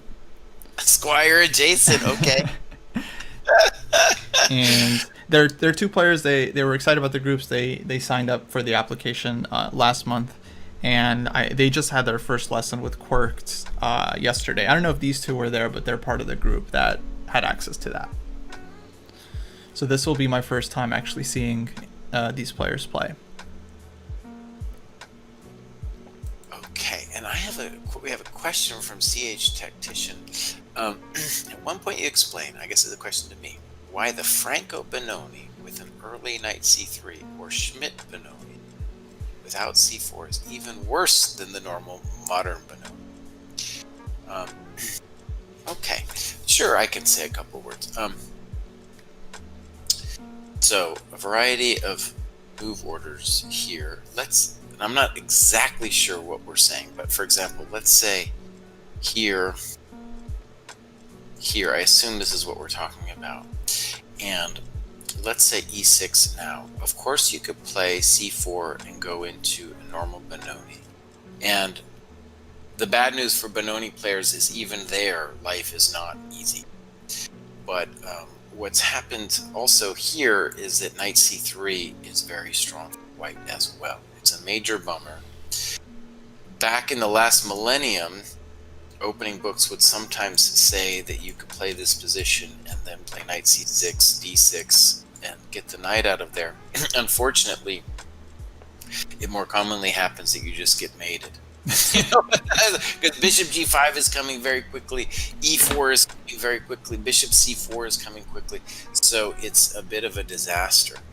And I don't know if that is exactly what you meant by the question, but that's my sense as to why if c4 isn't there and you get to play knight c3, why it's bad for black. But like I said, the Benoni's going through a rough patch anyway. And the other reason, actually another thing to say about knight c3, is if you go in this move order, now you're really cruising for a bruising, because this ancient line that Kasparov and others played as white is truly devastating still. So they looked at this before the computers, and now with the computers it's also terrible. And there's no great move here for black. So that's the reason that if you play a move order with d4, c4, knight c3, you get a couple bonuses. You get like an execution against the Benoni, let's call it clear advantage. And then also you get the bonus that in this position, you get a better Carlsbad Right. than you would if you had knight f3, because later you can put the knight on e2, which is a little bit more flexible.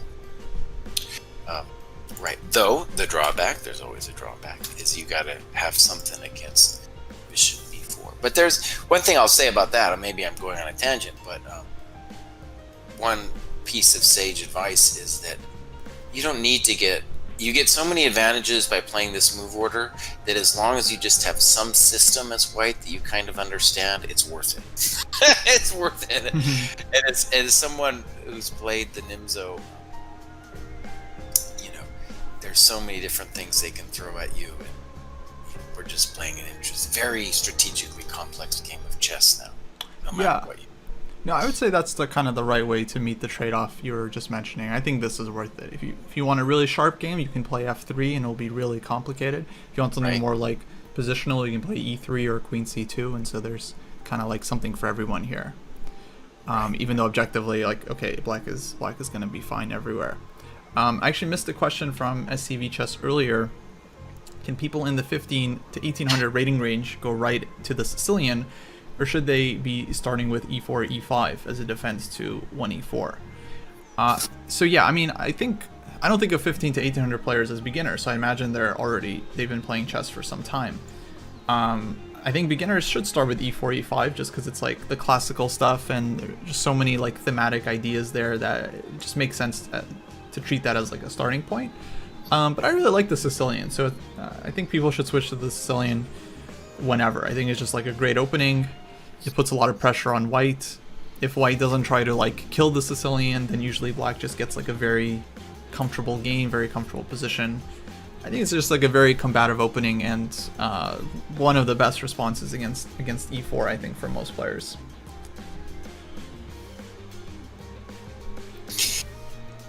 Yeah, let's check in with what good old Thad did here. Doesn't look good.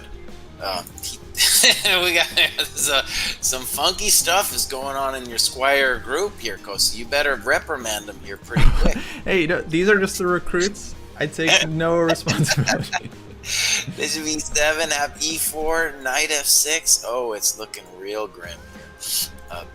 Bishop d3, castles, and b6 was played. This is probably lost after e5. Yeah, usually this is not working for black. Yeah. Well, let's say e5, knight d5. Snippet. Takes. When we say takes, you mean? Oh, sorry, I meant like knight takes d5, and now I'm thinking. Well, let's say queen takes. Queen takes. We're gonna get. This is the knight of the queen c2s. Right. Bishop e4. Right. So let's say ed. So right, and then your structure is so bad that it's maybe it's not game over or anything, but it's pretty bad. Let's call this clear advantage. Yeah, clear advantage for sure. I often feel like maybe white should even be playing for more with like knight e4. Yeah, that's fine too. You're just gonna have a very nice position. Yeah. There's different setups here. I also am a fan of generally just playing like queen e2, queen e4, looking to induce this one, and then playing like bishop h6, h4, h5, and yeah, usually we get a pretty serious attack. So the problem is black needed to take back with the pawn here. This is kind of why taking with the knight is considered quite dubious. I think probably could have played e4 here, but I don't see a problem with starting with knight f3 and then plays e4. Now at this point, black definitely should have taken on c3 and played c5. Right. And then I think it's actually, isn't this just a normal position from the semi-Tarash? Oh, absolutely. And let's just say normally bishop e7 isn't played. You play c5 first, take on d4, give a nasty check on b4, and then claim that you're okay. Right. And then my pro tip in that position is e3 instead of e4 is actually a pretty good move. if you don't want this particular thing as white. Mm-hmm. E3 is like the old time move that now I saw Shanklin played this recently too. It's a little bit more interesting, let's say. Yeah. I think that better. I think it's like, I mean, black is supposed to be fine again, but white, I think, puts the bishop on d3 and then just tries to keep the center a little bit more secure. Maybe if we get bc at some point, white will play bishop b2 and then push either c4 or e4. Actually, Justin, I'm just reminded of one of your old videos on Chess Lecture where you were going you were going over a Kasparov game where essentially they had something like this. And you were saying how pre-Kasparov the logic in this type of structure was that the only move for white was to play e4 or c4, excuse me, to open up the bishop. But he played, no wait, I'm getting this wrong. The only move was e4 for white to take space, but he played c4, kind of like opening up the bishop. Right, that's Kasparov Portish 1983. That's one of the few games I can just cite off memory, because that's the game with bishop takes g7 body slam. Right. And I'm gonna do, actually, talking about series, I'm gonna do 10 games that changed my chess, or over some title like that, and that'll definitely be in there. Oh, awesome. Yeah. That's from the A3 Petrosian, which does have a similar vibe, and of course, white investing a full tempo as contrasted here. Yeah, that sounds like a very cool series. I gotta bring up another game because List, aka Vishnu, has done some interesting stuff. He did not play d5. Instead, bishop a8, queen f2, and now things are getting hot and heavy with knight c4, rook c4, and then, so let's just say controversial, because you're giving up one of your key advantages, which was your knight on e5 was so much better than the stupid knight on a3. Bishop f1 happened, and Vishnu went for it now and played b5. Whoa. Okay, so we gotta back up a sec. So I guess his point was that white doesn't have bishop b6 in view of rook b4. And then that must have been the dream. Though even there, bishop a7, I'm not entirely sure. Yeah. Not clear if black is getting the extra pawn. I don't think. But you could still bishop f1. There's nothing wrong with it. Your bishop needs recycling anyway. But white goes bishop f1, right? And now if black just backs up, then white can take either on a6 or on b6. Still feels like it should be fine for black, but it should. But let's say some obvious things. Now, because you declined to do d5, at least in the immediate future, f3 and d5 dominate f6, the knight on f6 and the bishop on a8. So you still desperately need that d5 break. Yeah. And something more, maybe, the other way of doing this would have been play something like rook b4 and then d5. But b5 came, and I think Vishnu's lost the thread. He's definitely down on time. And the bummer is, the bishop the bishop was just on g2. It was an absolutely terrible piece, and now it gets to take a rook. And the white rooks look like they're ready to open this game up. Yeah, it doesn't seem like it's going to be enough for black. Yeah, we have it's gone bad. It's gone bad. I was just curious. I mean, there's clearly a lot of options here other than b5. So he wasn't. But yeah, I mean, he would rather give up the rook than play rook c6.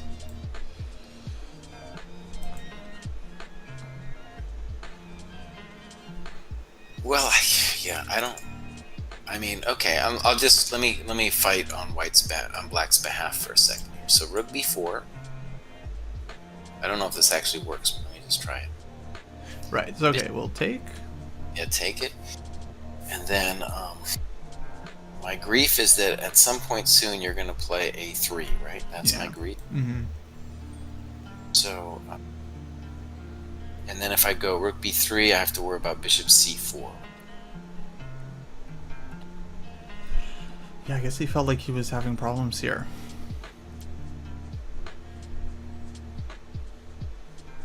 Let me just say, I still think this is a really dynamic position, like d5. Yeah, d5.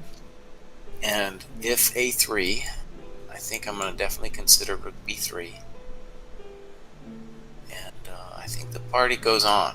I'd rather be black. I don't know what's exactly happening here, but I'd rather be black. Yeah, definitely. I mean, this one looks fun. Like, this exchange sack looks like a lot of fun doing this. Yeah, you're talking like if white plays queen c2, right? Yeah, I don't know how, but I'm like, okay, if we're forced to give the rook, then we'll do it. No problem. Right. Yeah, and that's gonna be a very nice position.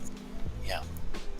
So what b5 now? I don't know exactly how this is gonna go down, but as white, I feel like I've really gotten out of the woods here. Like, let's say I snip this thing, and I think I got to worry a little bit about d5, but at the same time, like now black doesn't really want to open the lines too much either.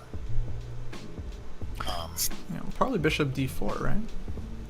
I think white's got. I feel like there's more than one move.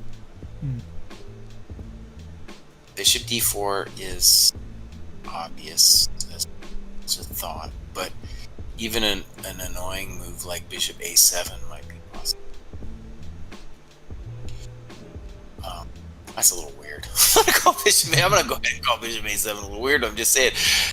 Yeah, it's annoying because then black has to be concerned about the queen b6s of the board. How about bishop a7 without taking the rook? Because that's what happened. What? Bishop a7. Well, he could still do it. Now, the advantage here, I guess, is that there's no queen b4, but in that other position, queen b4 would be met with queen b6 anyway. Mm-hmm. But okay, so he's going for an advanced version of that same position, I guess. Yeah, this is fine still. You could do it this way. Right, it doesn't seem like it's gonna change much. Oh, Vishnu, buddy. Oh, Vishnu, man. Oh. Yeah. Funny thing, like, okay, queen b7. Right, so I'm assuming now bishop c4, queen b6. It just happened. Mm-hmm. Here, I'll put that on the board. I'm assuming queen b6 now. We're in the realm of suffering. Though, the queen it's a little funky out there, but, you know, yeah, queen b6, queen c8, and black doesn't really have any threats. Yeah. It's like knight e2 or something. It's not the easiest position to convert for white, but it's also hard to move as black, because anything you push, like, is just going to get weaker, and there's no particularly active counterplay here for black. So it definitely seems like a tough position, but certainly far Okay, from over. I'll tell you what. Let's fight on this. All right, I'll try to defend Vishnu's honor.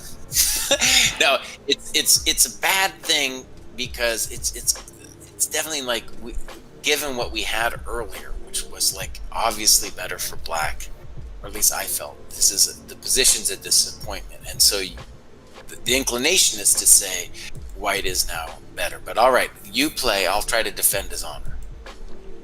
Sure. So with white, I want to put my bishop on d4. Yeah, so you weren't even into that queen b6 stuff. Yeah, we're just gonna have to go back like queen c8 and yeah, whatever. All right, so I'm gonna play knight d4, knight at d7. Excuse me. At d7. And yeah.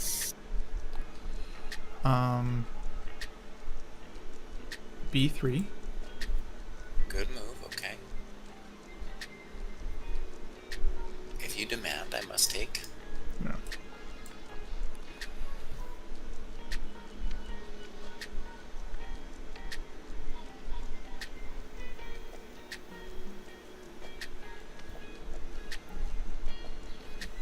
Hey, Esoteric. Good to see you. like knight e5. I don't know. All right, take. Something like queen c7. This is great for me because I get to practice my technique.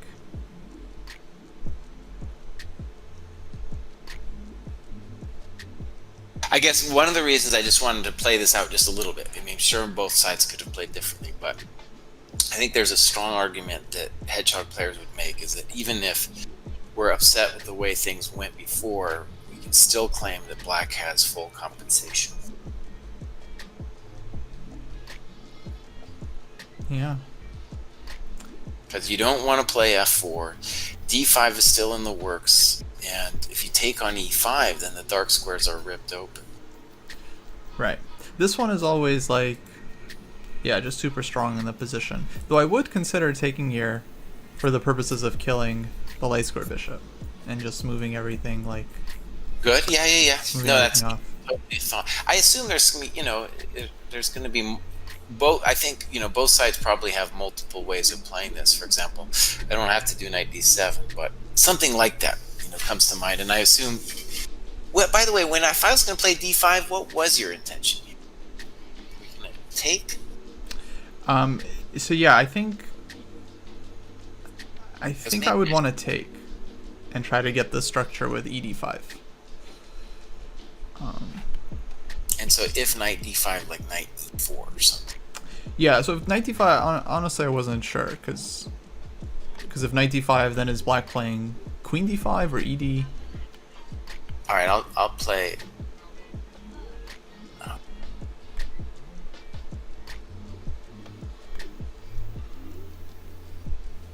Oh, this is gonna be spicy.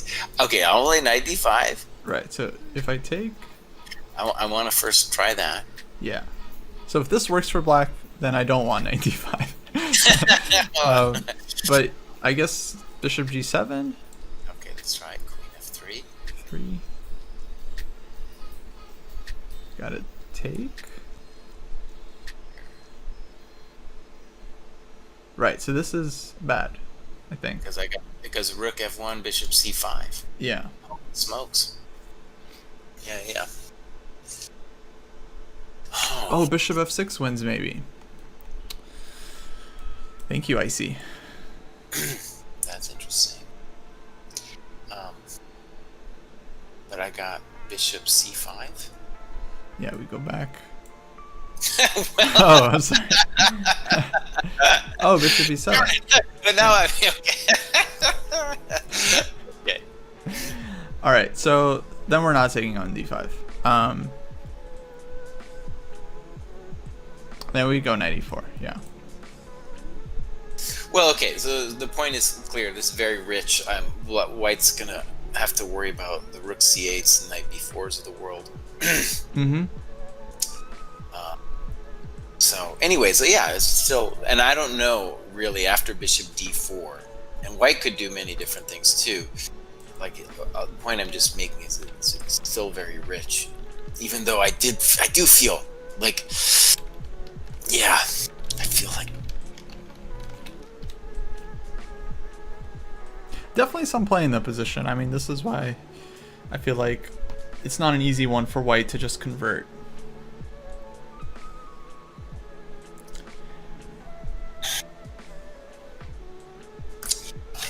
Okay, we got queen b6 though on the board. that was okay. Good. That was kind of I assumed that was the intention of bishop a7. Right. Right, and then we're gonna get, let's say, I'm assuming queen c8, and this.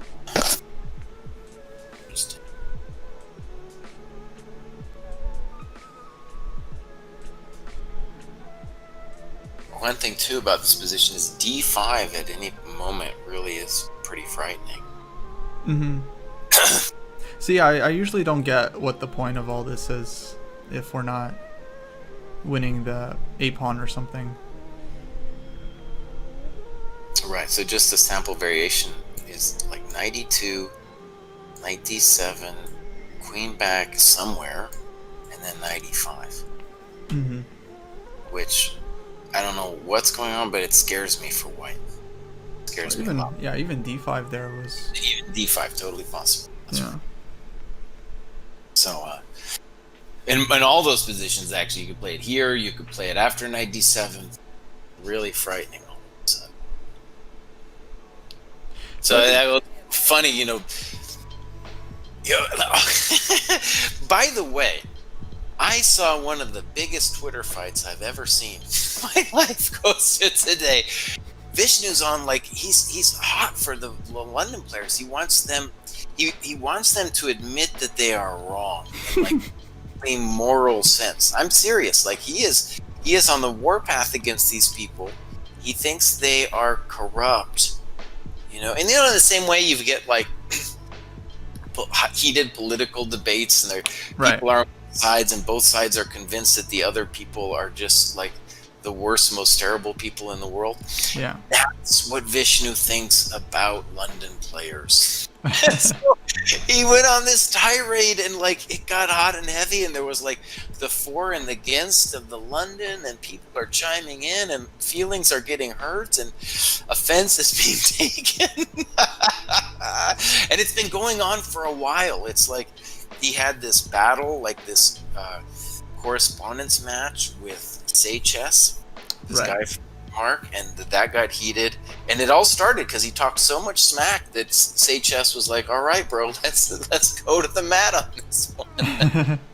And then there's strong opinions on, like, the move orders, and basically Vishnu's opinion is the way he sells his hatred of the London. You know, it's clearly deeper seated than just this. What he says is that it'll make you into a dull player that won't have any progress. But he clearly hates it on a more visceral level than that, right? It's like the hatred is so deep, it's just coming out of this London. I don't know why you would hate on any given opening, honestly. Like, that's funny. Yeah, I don't really. Yeah, I'm just kind of, like, reading through it now because I love the Twitter feuds. I mean, my feeling is this. So, yeah, I think Vishnu and I actually treat the London kind of the same way, but I think I'm a little bit more forgiving, than he is. I mean, basically, his issue is that people play the London because not all players. So this is where he gets into arguments, because some players play the London as, like, a real opening for advantage. I mean, Magnus will play it at the highest levels, and Aronian will play it. All these guys will play it, like, trying to put pressure on their opponent, and it's like a real opening. I mean, 100%. But a lot of amateurs will pick up the opening just because they just want to be solid, and they don't want to, like, study theory after 1e4, and they just want to get their pieces out and be safe and just, like, build up a solid position, and then that's it. And so, like, from that point of view, it's not a great opening if you're trying to actually learn chess on a deeper level, because you're just going to get the same exact structure every game, and you're not going to expose yourself to different structures and kind of grow. And so that's kind of my gripe with it. I think Vishnu kind of feels the same way. But I think since he spends more time on his openings and, like, you know, really takes it seriously, and then he sees people just playing the London and, like, scoring, like, easy wins because their opponents blunder, he's just like, this is not a real opening. Like, so to him, it's like a trap opening. It's like, okay, if your opponent blunders in the opening, you'll, like, win. Otherwise, you just get, like, a solid equal position, and it's not really fun. Well, and Paul in New Jersey says Kamsky plays the London, and really, I think what you got to say is if Vishnu has a theology of the London, then, like, Kamsky is Satan. Because Kamsky started this whole drama in the first place. That's true. Where he was the guy who really, you know, it fit his style. I think if you have a minimalistic style as a pro player and you want to get technical positions, then the London is great. And it was especially great before Black started. You know, if so many people play it like they do now, then all of a sudden you're going to start, this weird thing is now happening where there's, like, a lot of, let's call it London theory. And even people who are 1700 are, like, learning deep, weird computer lines in the London when, that was not Kamsky's intention when, you know, it all started out. I think it lost a lot of the potency at say my level when that started happening. Like the idea would just be to get a game, you know. Mm-hmm. Happened to me in this, what I would consider the sister opening to the London, which is the Exchange Slav. Sure, yeah, kind of similar intention there. And there too, Black has developed all kinds of fancy ideas to deal with it, where White actually has to be very aware, or else you can go down. You can go down. Yeah, well, I think both sides just end up talking past each other, because yeah, it's like once the players who like the London, they're like, well, Kamsky played the London, and yeah, he's definitely like patient zero, and they're like, Carlsen played the London, so it's like, how could it be a bad opening? And it's like, it's not a bad opening, it's just that players kind of use it wrong, you know. And then there's the other side, like Quasi in the chat is saying he always recommends the London to newer players, just to show them an example of like normal development, and just to give a beginner player some basic opening to utilize. And I think that's totally fine. I think the problem we get is when a player is just playing the exact same thing every single time. I don't think they're going to get a lot of growth from that. So if we look at someone like Kamsky or Carlsen, they've played like almost every opening out there. They know all the structures, they know all the ideas. They're playing a London specifically as a technical weapon, which is not what a lot of amateur players are doing when they play the opening. But anyway, the argument is fascinating, and yeah, I think the only solution is to just have a huge London match with two sides, and we can have like Eric Rosen on Team London, and maybe Aman, all these guys that play the London, Andrew Tang, and then we'll have the theorists on the other side. Holding up the honor of every other opening. Last year I was playing at this Denver Open, and I was facing Andrew Tang in the last round. I had like 2 hours to prepare, and I just made my eyes go watery with looking at London positions. I was looking at that forever, and then the guy didn't even play it, man. The guy didn't even play it. Now, Icy Stun says don't play the kid against the London, but I think actually King's Indian is one of the... There's lots of good setups. I don't know. I think one of the advantages of playing the King's Indian against d4 is that you get a good option against all of the sidelines like London, Kali, and Zukertort, and all these different options. Yeah. One thing, let me put it, I guess, I don't really feel any of the arguments that Vishnu is putting forward, but one thing that Nikitin said about Kasparov that I think I can imagine is really applying for a younger player is like, Kasparov was playing, King's Indian as black, and then he was doing it a lot as white. For example, playing the King's Indian attack against the French and other setups. And I noticed actually when Naroditsky was a kid, he was doing the exact same thing. And the problem that Nikitin points out that I kind of can feel a little bit is to say, you got a young kid who's got a lot of talent that you don't want them to be making some setup where they can play it on a Mac. Right. And I think when I look at the London players, like, one thing I'm really distressed by, I have a couple students who play the London, and I don't mind them playing the London, but when they play the same move over and over again, when they're not even thinking about it. Because honestly, there's a lot of subtlety in the London. For example, the bishop on f4. Is the knight h5, is that a threat or not? And when it happens, do you just by rote play bishop g3? You're going to make me scream if you do it, right? There's a lot of interesting things going on in the London, and all kinds of interesting questions about. It's like the Exchange Slav. There's a lot of dynamic stuff going on, and maybe even more possible structures than the Exchange Slav. Like you have to know the Carlsbad, for example. Yeah, so I guess it's like it's not the opening itself. I would say it's more of like the London mindset. It's this idea that in the opening there's some perfect move that you can do against every setup, and that you're always fine, and that you don't have to like calculate concretely. So I think that's what kind of attracts players. And yeah, again, it makes sense. If I have an adult student who's like 1200, doesn't know any openings, and they don't care about opening theory, they just want to play chess and have fun, then yeah, London is like a normal choice. Just get your pieces out. You're controlling the e5 square. You're trying to put the bishop on d3. Like, you have some natural plans. But yeah, when it comes to players who are trying to like reach their full potential, then I think, yeah, you want to be a little bit more ambitious in the openings that you play. So Vishnu taking a bit of a think here. I think someone in the chat brought up the idea of playing queen takes b6 and rook b8. So maybe this is the line he's considering. Oh, it's funny. I was like, dude, the queen c8 is automatic. Yeah. Yeah, I think that. Mm-hmm. I feel like that's incorrect.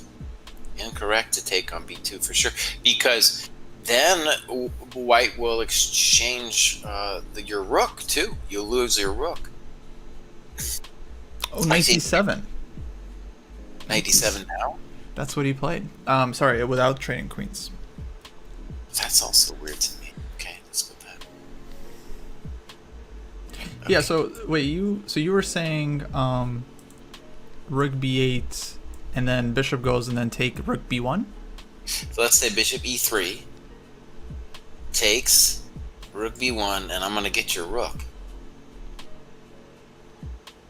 And then I'm going to call that at least clearly better for white. Yeah. And you mentioned that during your class. I think I caught some of it. Like, one of the biggest things of playing against the exchange sack is that you wanna trade the rook off. Exactly, and we were talking with Quirked, actually. He's playing now, and that was a point he didn't get it. I could tell. It was like one of those things too. When you hear it the first time, it's kind of hard to process it. And he didn't. I could just hear his voice. He wasn't processing it. Anyways, yeah, it's a hard thing to learn. I think it's one of the key things that players around 2200 don't understand. And the basic way I was trying to explain it is that the bishop in an open position, like most endgames, is going to control as many squares as a rook, but it needs the rook's help to cover the other color. Like, a rook and bishop are a great combination. You see it in the rook and bishop endgame was rook and knight, usually called the Fischer endgame. You see it there as well. Where you also see it, honestly, is a rook against two minors in the endgame, which can be amazing for the rook. That rook can just be a beast in the endgame. But if you lose it, like here, man, oh man, that's just pure pain on the B file here. Pure pain. Yeah, no, you're definitely right that this is something it takes a while for players to learn, but it is surprising as to why that is, because it does seem, it seems almost as intuitive as like the two bishops are better in open positions. Like, of course. Right. Like, the side that has only one rook wants to keep the rook so that they can use a rook in positions where there's stuff to attack. Yeah. I think too, here's another metaphor, we could do a video on this, is that, I think in our culture, American culture anyway, you got, actually all around the West, there's this question of like, what is the value of diversity, right? And you got people screaming on both sides of the issue. And for a lot of times, it's kind of complicated as to exactly what they mean by diversity. But on the chessboard, a great example of diversity is the bishop and the rook. And so you have two different things, and they're doing two different things that are complementing each other. And if you're talking about political diversity, the only reason it might be kind of cool is you have two things that are complementing each other. And when you lose the rook, oh boy, and you got a lack of diversity, my friend. Yeah, the bishops take over. Okay, so yeah, knight d7 happened. Let's try to get inside Vishnu's head here, because this is kind of hard for me. So let me just go back here. So I guess he wants knight e5 and knight to d3. Actually, we had a question from someone in the chat a couple of times where we passed over it, but they were asking if black could play for g5, g4. So presumably with queen c8, and then the plan would be the Fischer plan, like king h8, rook g8, g5. It's a thought, yeah. That's a thought. Absolutely. No, I think it's always a thing when you have a bishop on a8. The thing is, it's always going to be concrete, so if you're in time to do this, I think it'll be strong, but if not, then not. And another way of saying it is, you need to bust the bishop on a8 out. So if you bust him out with d5, that's a good thing, and if you bust him open with g5, g4, that's also a good thing. Yeah. Strategically, this plan makes a lot of sense. Knight d7, definitely surprising, but I think I can. Yeah, I can definitely see what he's going for. He tanked, and one thing that's weird is White achieved what he wanted. I think he definitely wants to exchange the queens, and now the bishop on a7, that's well placed. Now you can leave it there. There's no need to bring it back. And your move, well, there's many moves for White here, but at some point soon, your move, Kostya, b3 is going to be reasonable. Yeah, just open things up. Now we're just near future. Open it up for the rooks and let them roll. Right. Okay, well, we'll see how this plays out. Maybe we could switch back to maybe the Squire game just to see what updates we've had here. Although I feel like I'm about to see something bad go down. What happened? Here, let me grab that notation for us here.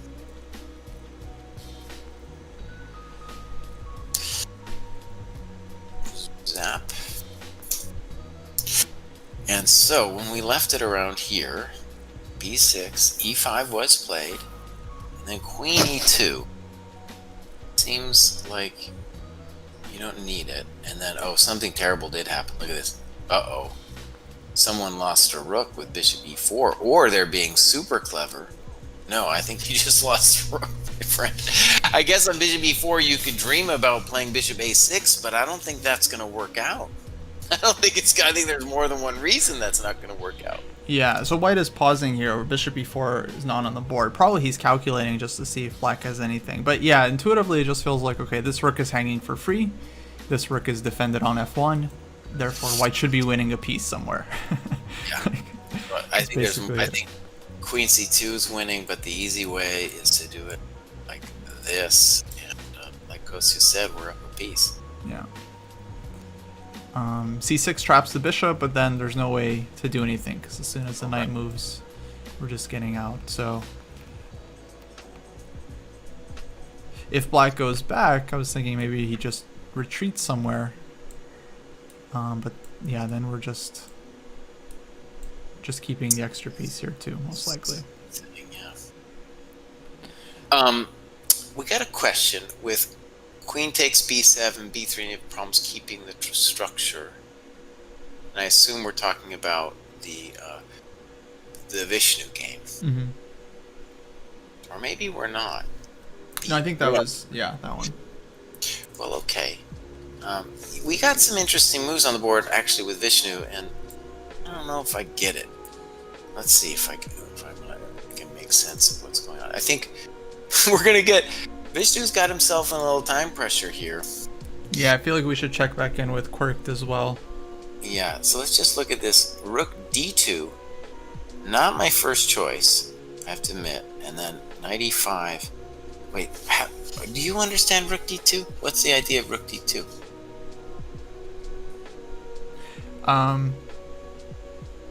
It's either to double up on the d file as a way of improving the position, or I mean, I could see people playing this move like, you have nothing else to do, so you just defend your weak pawn and that's it. But I feel like this isn't that. I think it's probably just a double. But it does seem... It's weird what the doubling is going to get you, right? Yeah. I don't know. I get the feeling White isn't playing with a particular plan here. Like, he only spent a minute on rook d2. So to me, this feels like just a neutral improving move and see what happens. Try to get Vishnu lower on time, But fair enough. Yeah, that could be the motivation. Let's just do this. Let's say I play your move b3, and I want to ask how bad is it for Black. So I'm thinking like if knight e5, I just want to do king g2. The question is, how bad is it?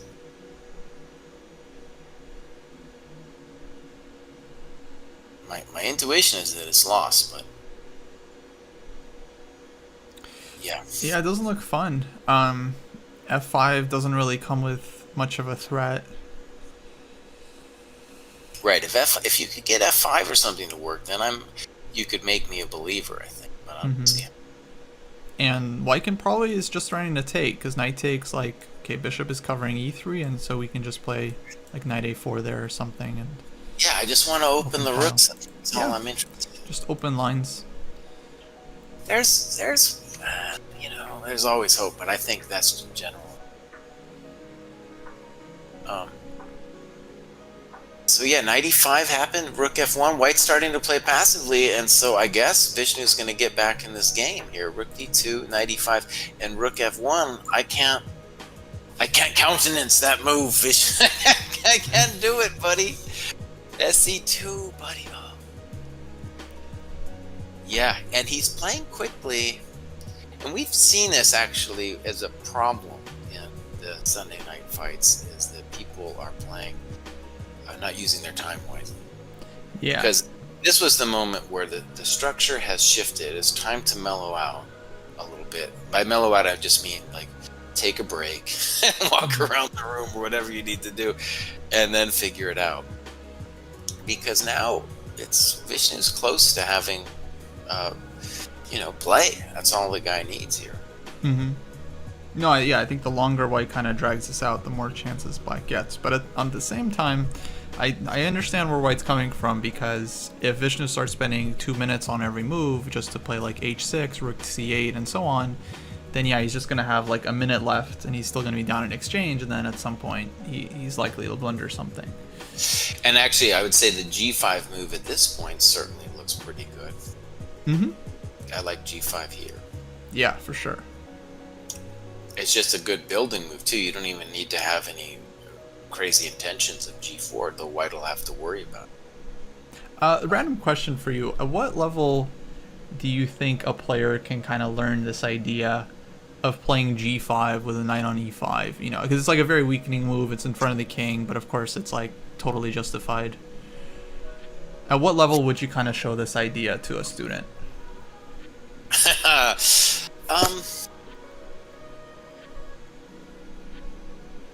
Honestly, I feel like this is the kind of thing where we're just this one it's a little advanced, but honestly, I think the way I would put it for teaching the situation is that what black needs to be focused on is activity, and the biggest thing is keeping your bishops on target for opening the white king. So first of all, we don't ever want to worry too much about f4, but we also want to crack him open. So, and g5 is also fixing our king, so it's a very multi-purpose move. And we're not sure yet where the rook on e8 is going. We're not sure yet where the bishop on e7 needs to go. And we're just trying to keep him totally under wraps. And the other thing for black to understand is that it's hard for white to move the knight on c3, because if he moves it, then he really has to worry about d5. Yeah. Vishnu went for f5, which, I mean, it seems reasonable, and I think it's good that... Okay, he spent 3 minutes on it, so... But not too long, like, he still has time to play the position. And it's, yeah, putting a lot of pressure on white. Hey, Knights Tour 86. And then question from Esoteric. If g5, f4, gf, knight d7, I mean maybe knight g6, but knight d7, f5, doesn't white create some weaknesses in black's camp? Well, good question. Let's go back a touch. And on f4, it's important to realize there's no need for black to take. I can just say knight d3, and I'm going to claim that you helped my bishop get more powerful. Okay, knight d3 is like above me. We played g5, and now we're not taking on f4? F4 wasn't the problem.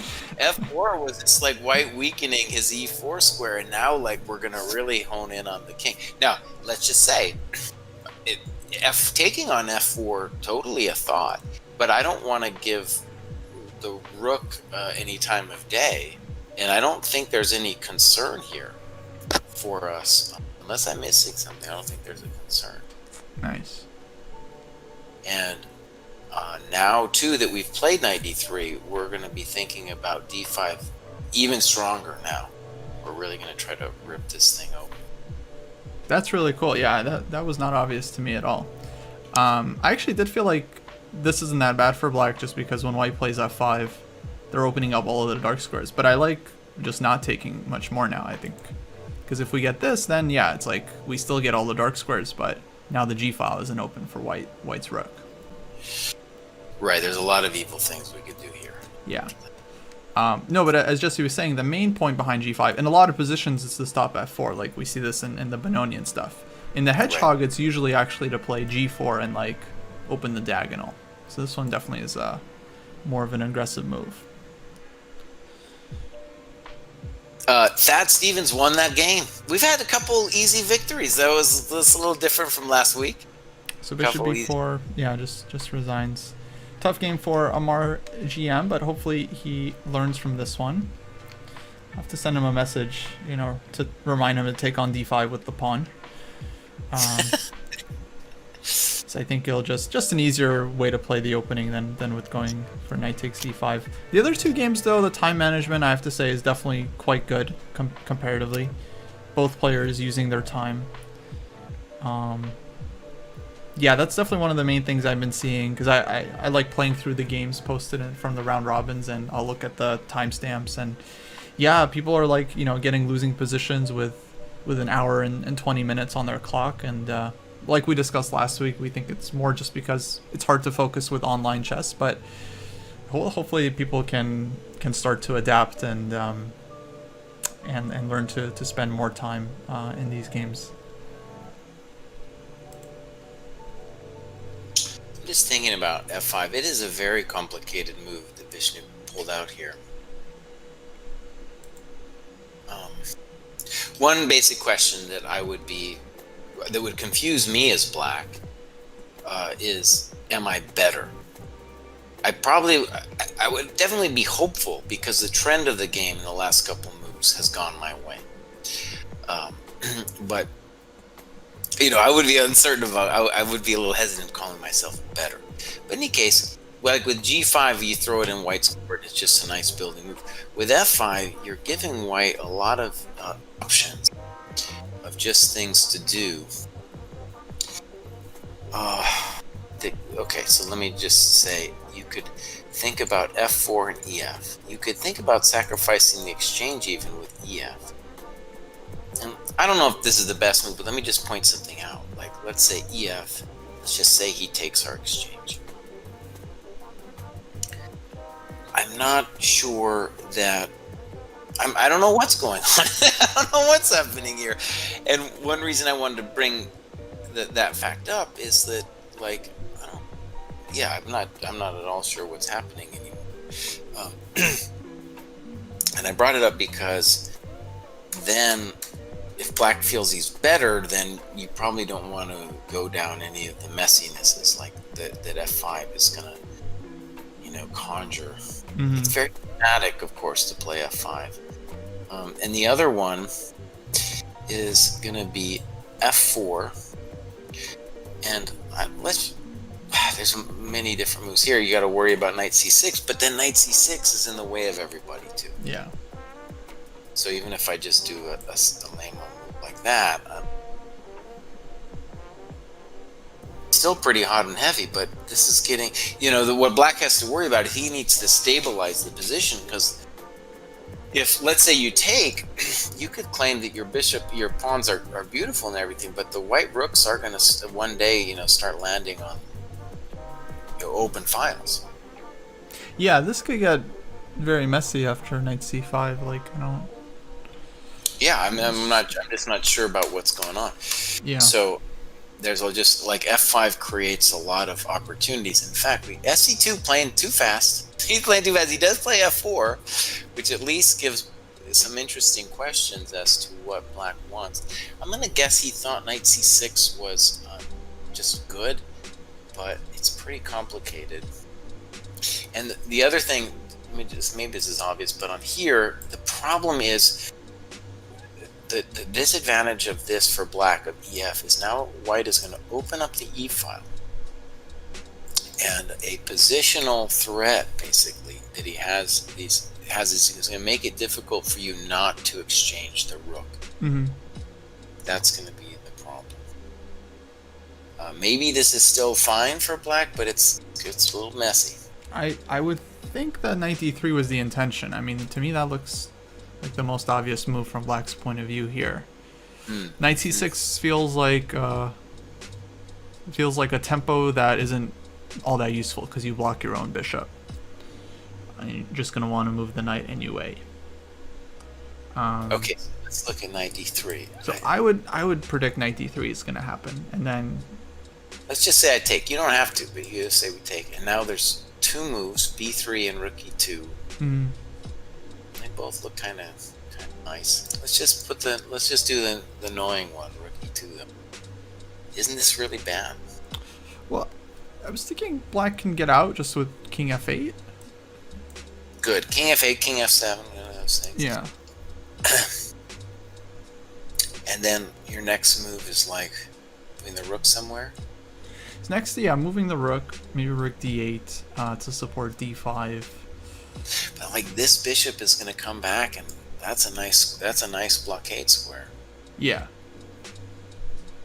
And I'm still going to play b3 at some point. That looks worse to me. No, objectively, I mean, I agree with you. I think black is worse, though. It feels like black is much more than they should have had. I think if white had done something different earlier, because here, I mean, it's like this bishop is super strong, and I mean, this bishop is gonna have to defend this diagonal the whole game, and I feel like that always kind of opens up opportunities, especially if things get traded down and white's king might kind of end up a little bit open. Now you get points because you predicted that Vishnu would play knight d3, and he did. Well, I'm much closer to their level than you are, so I'm. You feel me though with this e file opening, right? This is like the dream of the rook, the dream of the crook over there. I mean, as white, I'm hesitant to have pushed f4, but now that we're here, yeah, ef kind of feels mandatory. Well, right. I mean, I didn't. f4 before was a totally different game, but now when we take and we get this beautiful rook, it's like, oh man. And really, white only has one bad piece at the moment with the rook on f1. Like, he needs to figure his life out, but I think he will. He's gonna find some squares. Like bishop d4 will come, b3 will come, and yeah, it's gonna be very hard. And you don't really want to play d5 because you're gonna be killing your bishop on b7. Yeah. Here's a fence. Maybe I was about to say I had a fancy variation. Maybe to see if I got a fancy variation. Bishop d4, d5, b3, like rook c8, and maybe I've got dreams of like snipping and tipping and ripping, something like that. I don't even know if that works, but that's at least a dream. And even here, there's like bishop g7 and rook e7. There's all kinds of grief once you move that rook, and that points to probably king f7. Maybe king f7, yeah, more accurate, exactly. Yeah. Well, you have ef on the board. Now I would expect rook e2 or bishop d4. Rook e2 just feels so natural. It's hard to not make this move. Right. Though I guess it's true after bishop d4, it's not really clear that black has anything special.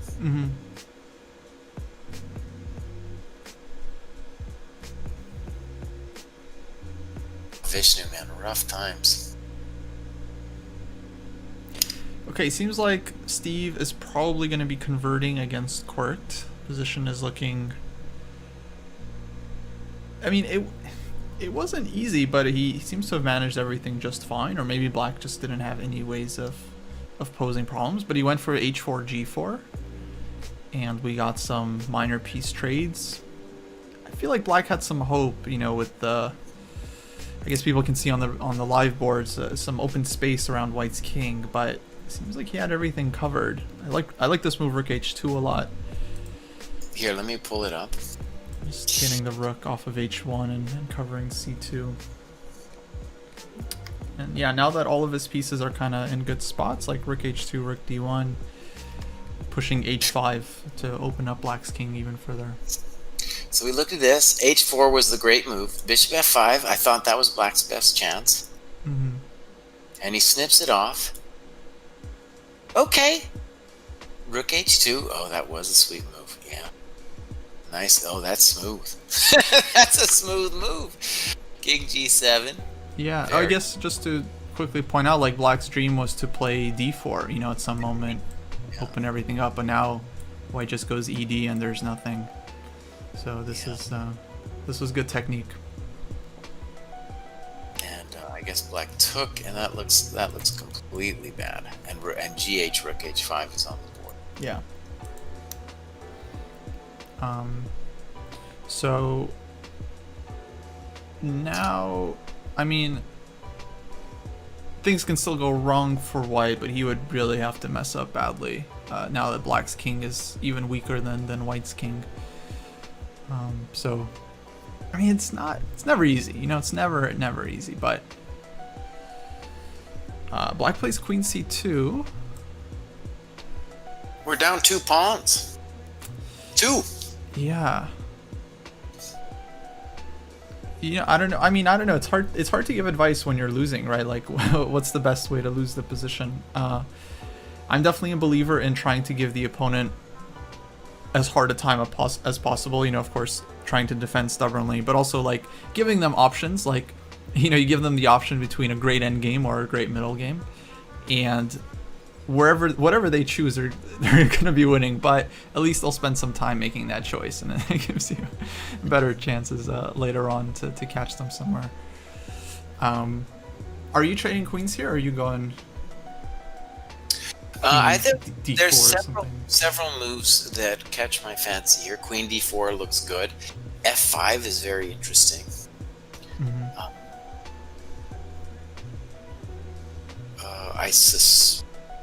You can do a lot of things.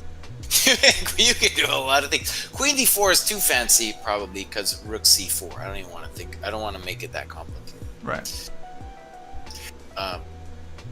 My first instinct would be to play f5. Yeah. Because black is not really threatening anything. We don't care about this b2 pawn. We're just gonna mate the king. Queen d2, I just don't see the point of this one, because if anything, it's letting black get super active with queen e4. Okay, the idea was to defend the second rank. I mean, we got all the squares. Yeah, I guess I just feel like we have so many pawns in the rook endgame. I mean, what about something like, let's say queen c2, rook c2? Mm-hmm. Has white given up a lot here, or should white still probably just winning by force with like f5 and something? I still like it, but it's definitely giving black some hope. Not necessary, yeah. So f5, I mean, okay, worse to just save some time, and then now if rook c2, like... Well, now we have an advantageous version of what we just played, right? Yeah, for sure. And I like the move for. Mm-hmm. And coming this way? Well, it's an option. I don't have to, you know, I can kind of wait on the guy too. I got a lot of things to do. No, I was thinking like d4, f6. Yeah, d4. You know, I don't have to play rook h. I could also play rook h3. It looks very strong. Yeah, I think rook h3 wins on the spot. Right.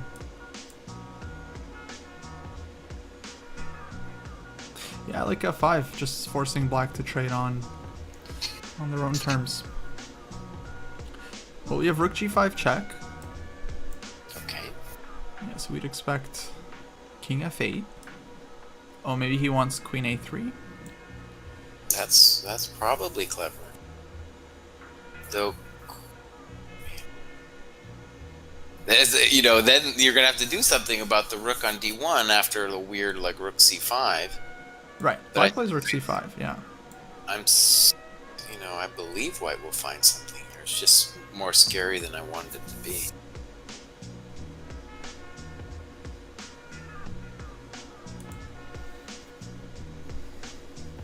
Kind of seems unnecessary. I mean, he's not committed to this. I was just wondering, since he started with rook g5 and yeah, king f8 on the board, this kind of makes sense for white. There is a part of the game I blow it when I have white. Yeah, it happens to, I think, most players. It's like you're up 2 pawns or something. You know you should be winning, and then all of a sudden you get a little bit too clever for your own good, and then all of a sudden your opponent has counterplay and things are not so easy. This position here, I imagine white is still should be good with some accurate move. Yeah, should is the operative word. It's gotten, you imagine you're black in this position. You're just so happy to have some kind of chance. The rook is a little awkward on g5, and of course, white knows he's winning, but this is the kind of thing where he might get too fancy trying to prove that he's winning. Like, he probably did think queen a3 was winning, and honestly, it wouldn't surprise me if it is. It wouldn't surprise me at all. It's just more hairy that I wanted to see. Yeah. And the rook on g5 really is a little funky now. It is weird. It's misplaced. Yeah, if it's not really helping the attack. Yeah, it should be winning. The rook d3 is kind of a nice idea. Maybe rook c3, or my instinct would be to go back like with queen d3. Just be like, okay, I'm sorry. Sonny has a good move I like. Queen a3, rook c5, and then just hang out with rook e1. Rook e1. I'm just wondering if it's more. It's still a little bit more complicated than I want, but yeah, that's I can imagine this. But what's white's next move? Because black goes like b6 and then queen h2 or queen e4 or d4 or d4. Yeah, definitely. Yeah, so those are the things that are making me think it's more complicated than we want it to be. Yeah. Maybe move the rook back to h5. Exactly. You might want to be thinking about it. In fact, you might want to think about it right now. Just play rook h5. Admit your mistake. It's very hard to admit your mistake, but sometimes you got to do it. Yeah, maybe we should start teaching, like, I'll give you a funny video, like admitting your mistake is a sign of class. Because it means you're so confident in your understanding that you don't care if you look silly. If it's the best move, it's the best move, and you'll play it. Oh, I think it's more than that. I would say, like, when you admit it's hard to shift gears. I think it's not just about being silly. It's kind of hard to shift gears. Right. Let me give a shout out. I just had an idea for Vishnu. He's gonna come and watch this. He's gonna be up all night wondering what he did wrong. So he's gonna be watching the broadcast later. So on the rerun. And so let's see if he does have a thought here. But I was wondering about it, and maybe I was a little superficial last time we got to this position. They have got it on the board, and an interesting idea for. Oh, I was about to blunder. I was like, oh, maybe Vishnu can play knight c5. Unfortunately, whack, and it's all over with bishop c5. So I want to say, I feel like white has played, besides that bishop c7 move, I feel like white has put a very nice game together here. Yeah, his last couple moves have been good, like b3, d5, rook e2, bishop d4, absolutely. And maybe Vishnu wants to think about a rook d8 here. Let's put it on rook d8. So that if BC, then there's white doesn't want to rush BC by any means. It would be a good move there after rook d8, just rook d1. Yeah. Because chess doesn't need to be hard. It can be easy as well. It's the slogan behind the London system. That's right, when they sell it. The new Chessable Sell it. course. Yeah, because that's right. It'd be like a whole advertising campaign.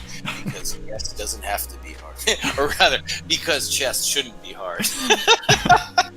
That's good. I think you should sell that to Chessable or Chess.com.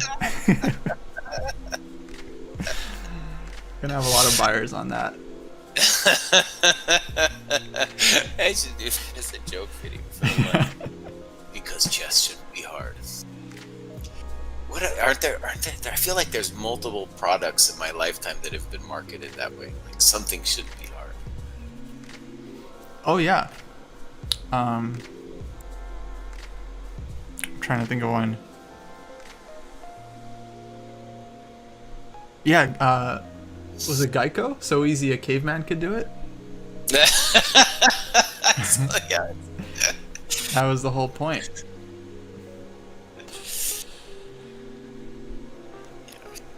The other thing about putting the rook on b1, which is nice, is I think in general we just want to put our king on f1. It's just a little happier on it.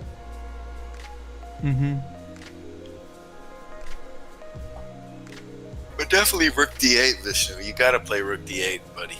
There's no other move. You need to. And if you trade your bishop, if you trade your rook, then I'm going to be really upset with you. He plays rook c8, which isn't. I don't think it's really threatening anything, but okay. And so rook b1 looks now pretty good. Yeah, so hoping for some CB and rook c3 ideas.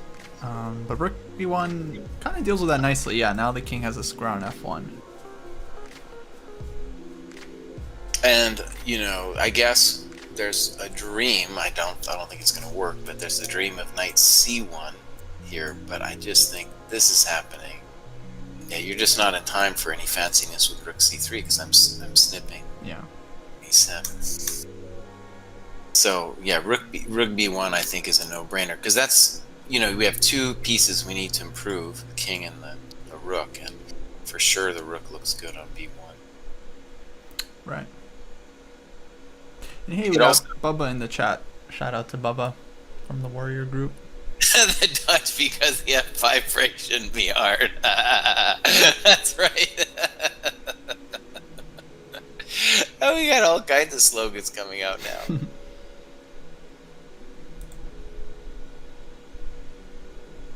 Oh, we got King E1 from Counter Sparks. King E1. The French defense. It's never too soon to surrender. How about the French? Because chess doesn't have to be fun. That's right. That's a good.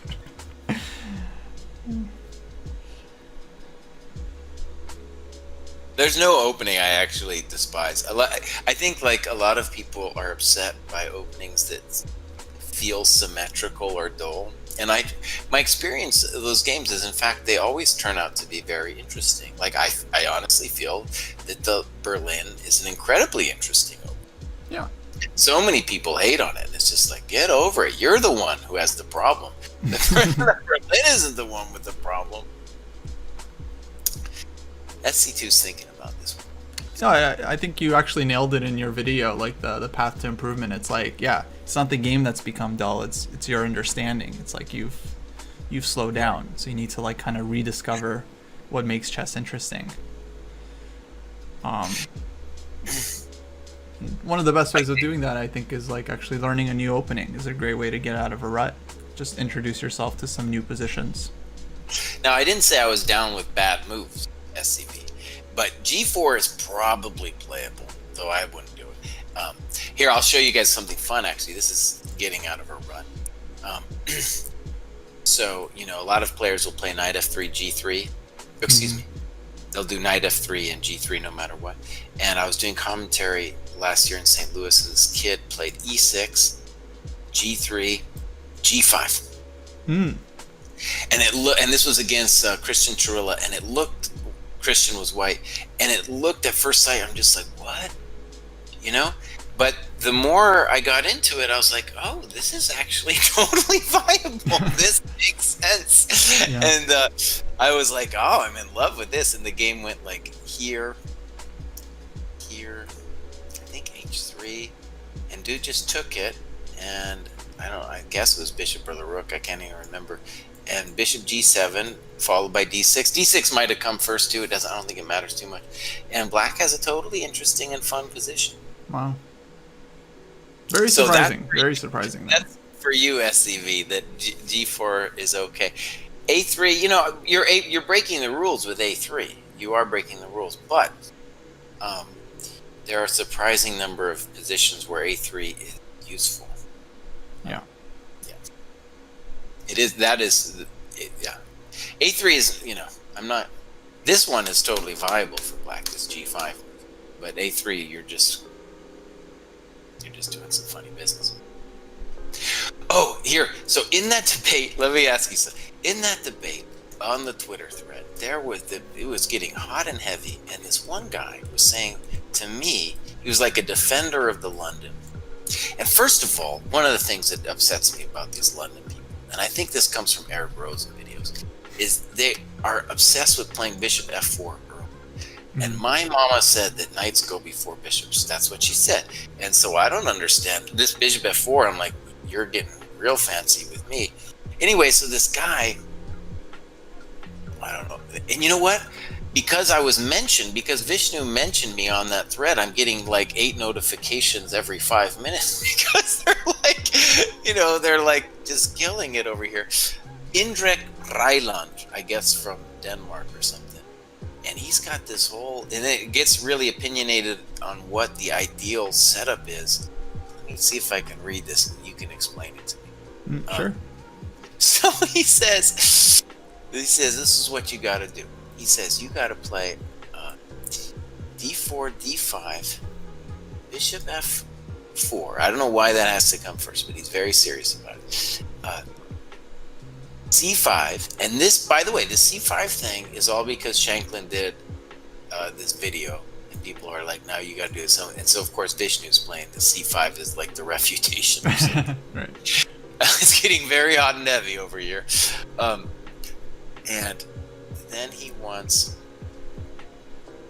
knight c6, and he says that you never play c3 with knight f3. Like, you can do c3, but you don't want to do it with knight f3. Mm-hmm. Which was honestly, like, when Kamsky was playing it, that was the way dude did it, you know? Yeah. And so, he said, let me see if I can get this straight in my head. c3 is non-ideal since A, you want to meet queen b6 with knight c3, which of course is a very dynamic way, an un-London way, and you want to meet early bishop f5s with dc5. Uh-huh. So right, he's very adamant about this move order, and that it's got to be like this to meet the Shanklins. Let's call it the Shanklin variation here. Oh man, yeah. So one of the things, okay, this is interesting to me about the London is that it's evolved from what I'm going to call a triangle setup, with like c3, this triangle business.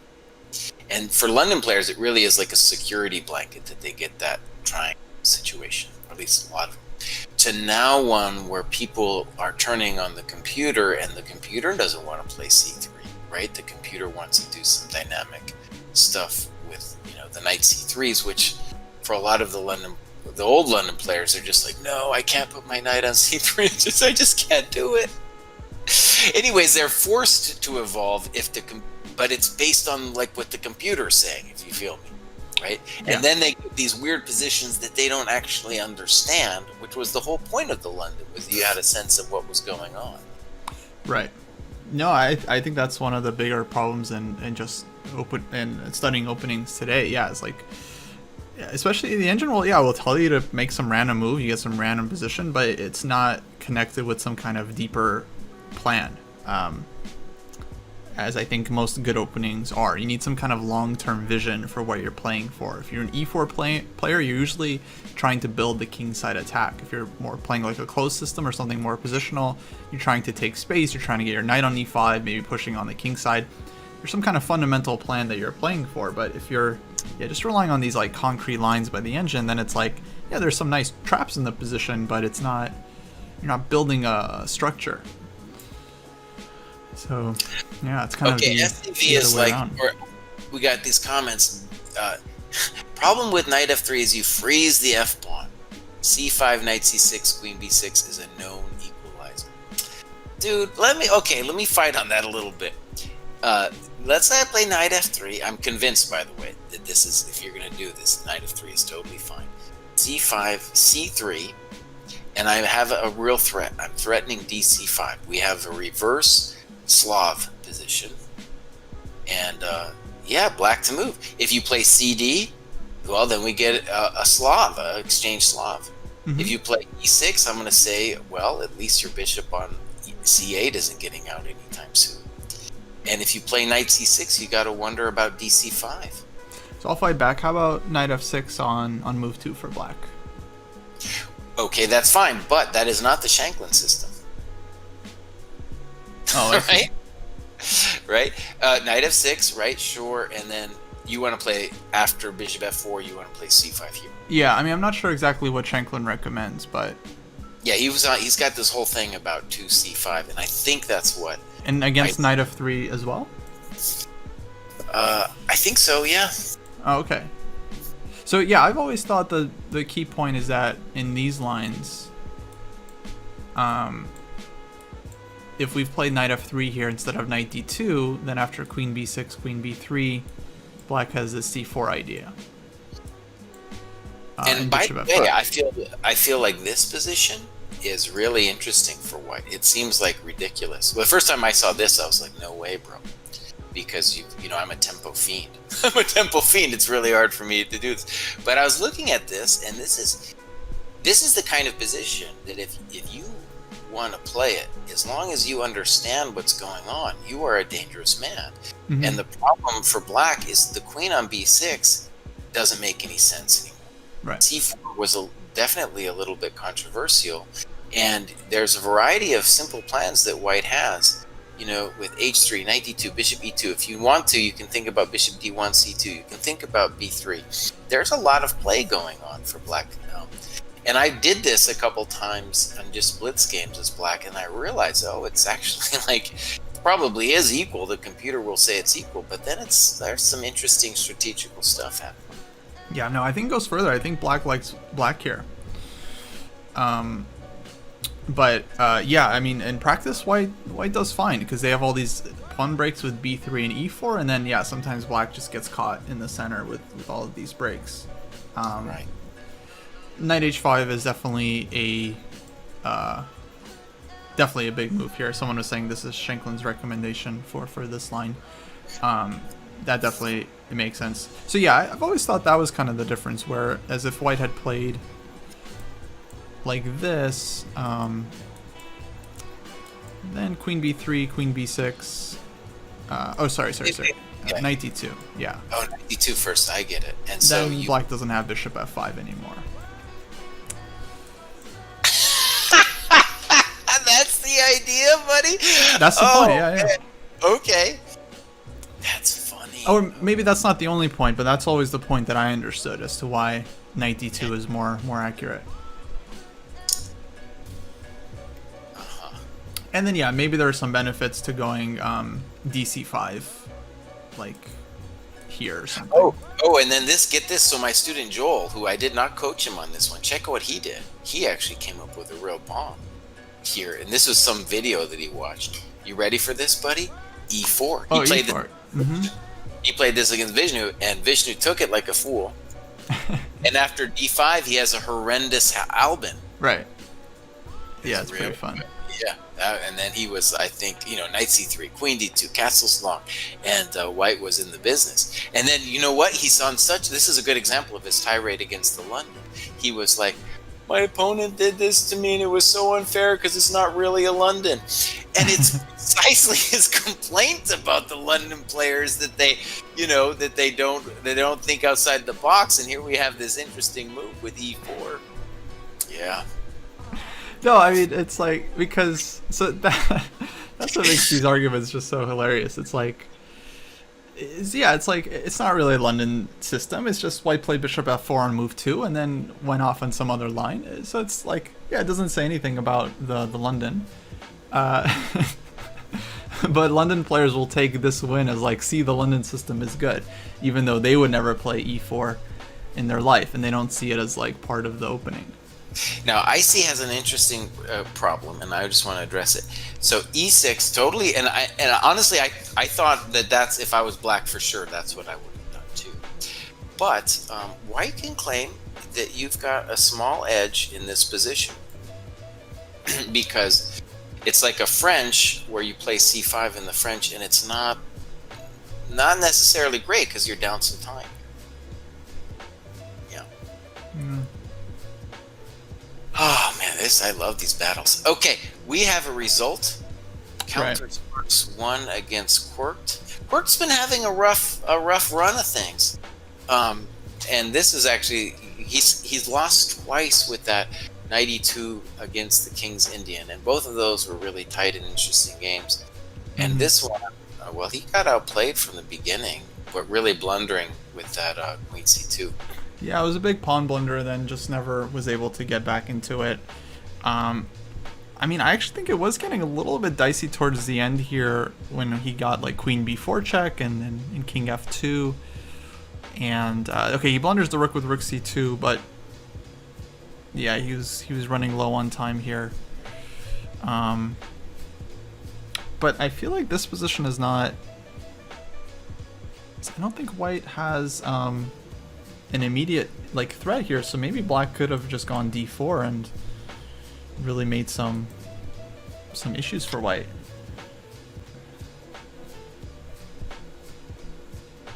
Or I guess there's Queen h8, Queen f6. Oh yeah, it's not working. White is just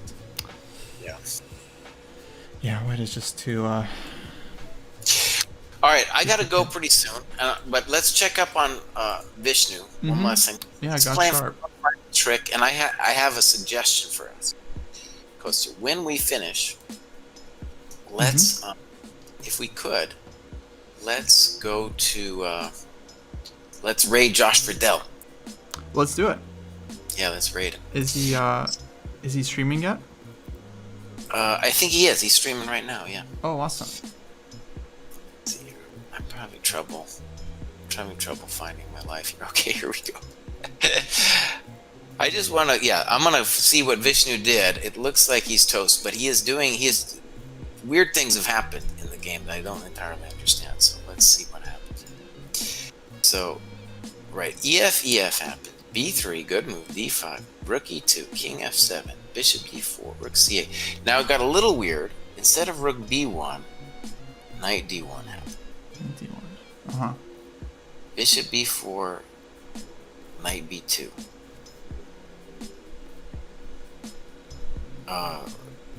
I guess super strong, and now Knight C5, BC4, and Vishnu needs to have something pronto, or else it's over. But maybe he does because his bishops are kind of cool.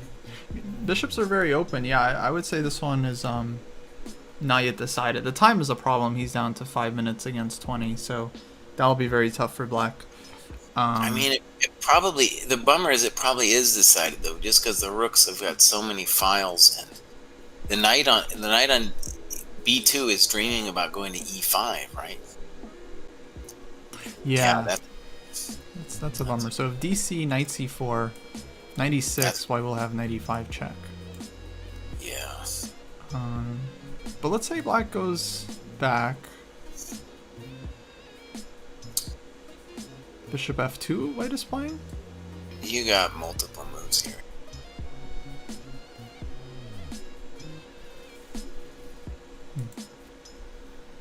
You could, I'm gonna guess Rook B2 as well, but no need to be fancy. Now maybe, I'm sure he's looking at doing something, better than now. 96 was played first, and let's say that that's at least a little bit better than immediately recapturing. 96 first, fair enough. Yeah, so that's a little stronger. Oh, it's totally actually maybe it's not so easy after 6. What I didn't like what White did was the whole rook, not moving the rook on f1 and doing the dance with the knight. Knight e6 at least presents some, like, because if you play bishop f2 DC, isn't black kind of like, isn't he kind of doing some stuff? He's doing some stuff. I don't know, right? we got it on the board. Oh well, So it's bishop pretty... f2 DC. That's starting to look like full compensation right there. Yeah. Those diagonals, I mean. And the knight, he didn't do himself a favor with this knight b2 thing. Right. So let's go back. So this solid turning point here is knight d1, knight b2, knight c5, and he might have thought he was just winning after bc and didn't see knight e6 come. Yeah, still super sharp. 96, bishop f2, dc, and rook c1 all on the board.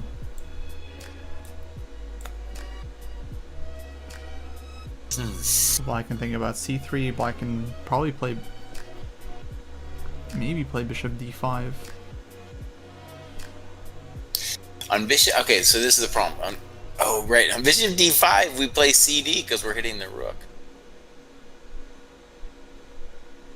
Oh my god, yeah, this is really,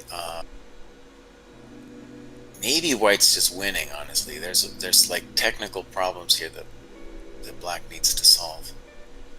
Oh, Vishnu, this is the pressure, buddy. This is the pressure after rook c1. Yeah. Yeah, not easy. Because anytime you give, if the knight arrives on d3, let's say that things have gone wrong for Black. And a curious thing is the knight on e6. You know, g5 at some point for Black might be an idea, just to get our knight doing amazing things. But first we have to solve the problem. So I'm imagining, like, if bishop... Alright, let's imagine here. So bishop d5, let's say rook c2. Maybe I can try to be a jerk with bishop a3.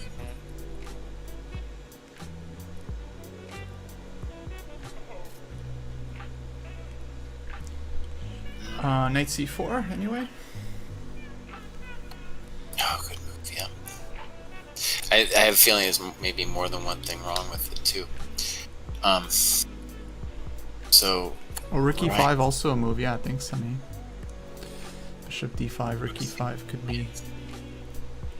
Oh, we got bishop a3 right away. Bishop a3 was played, and my sense was that rook c4 is just winning the business. Let's see if there's anything wrong with it.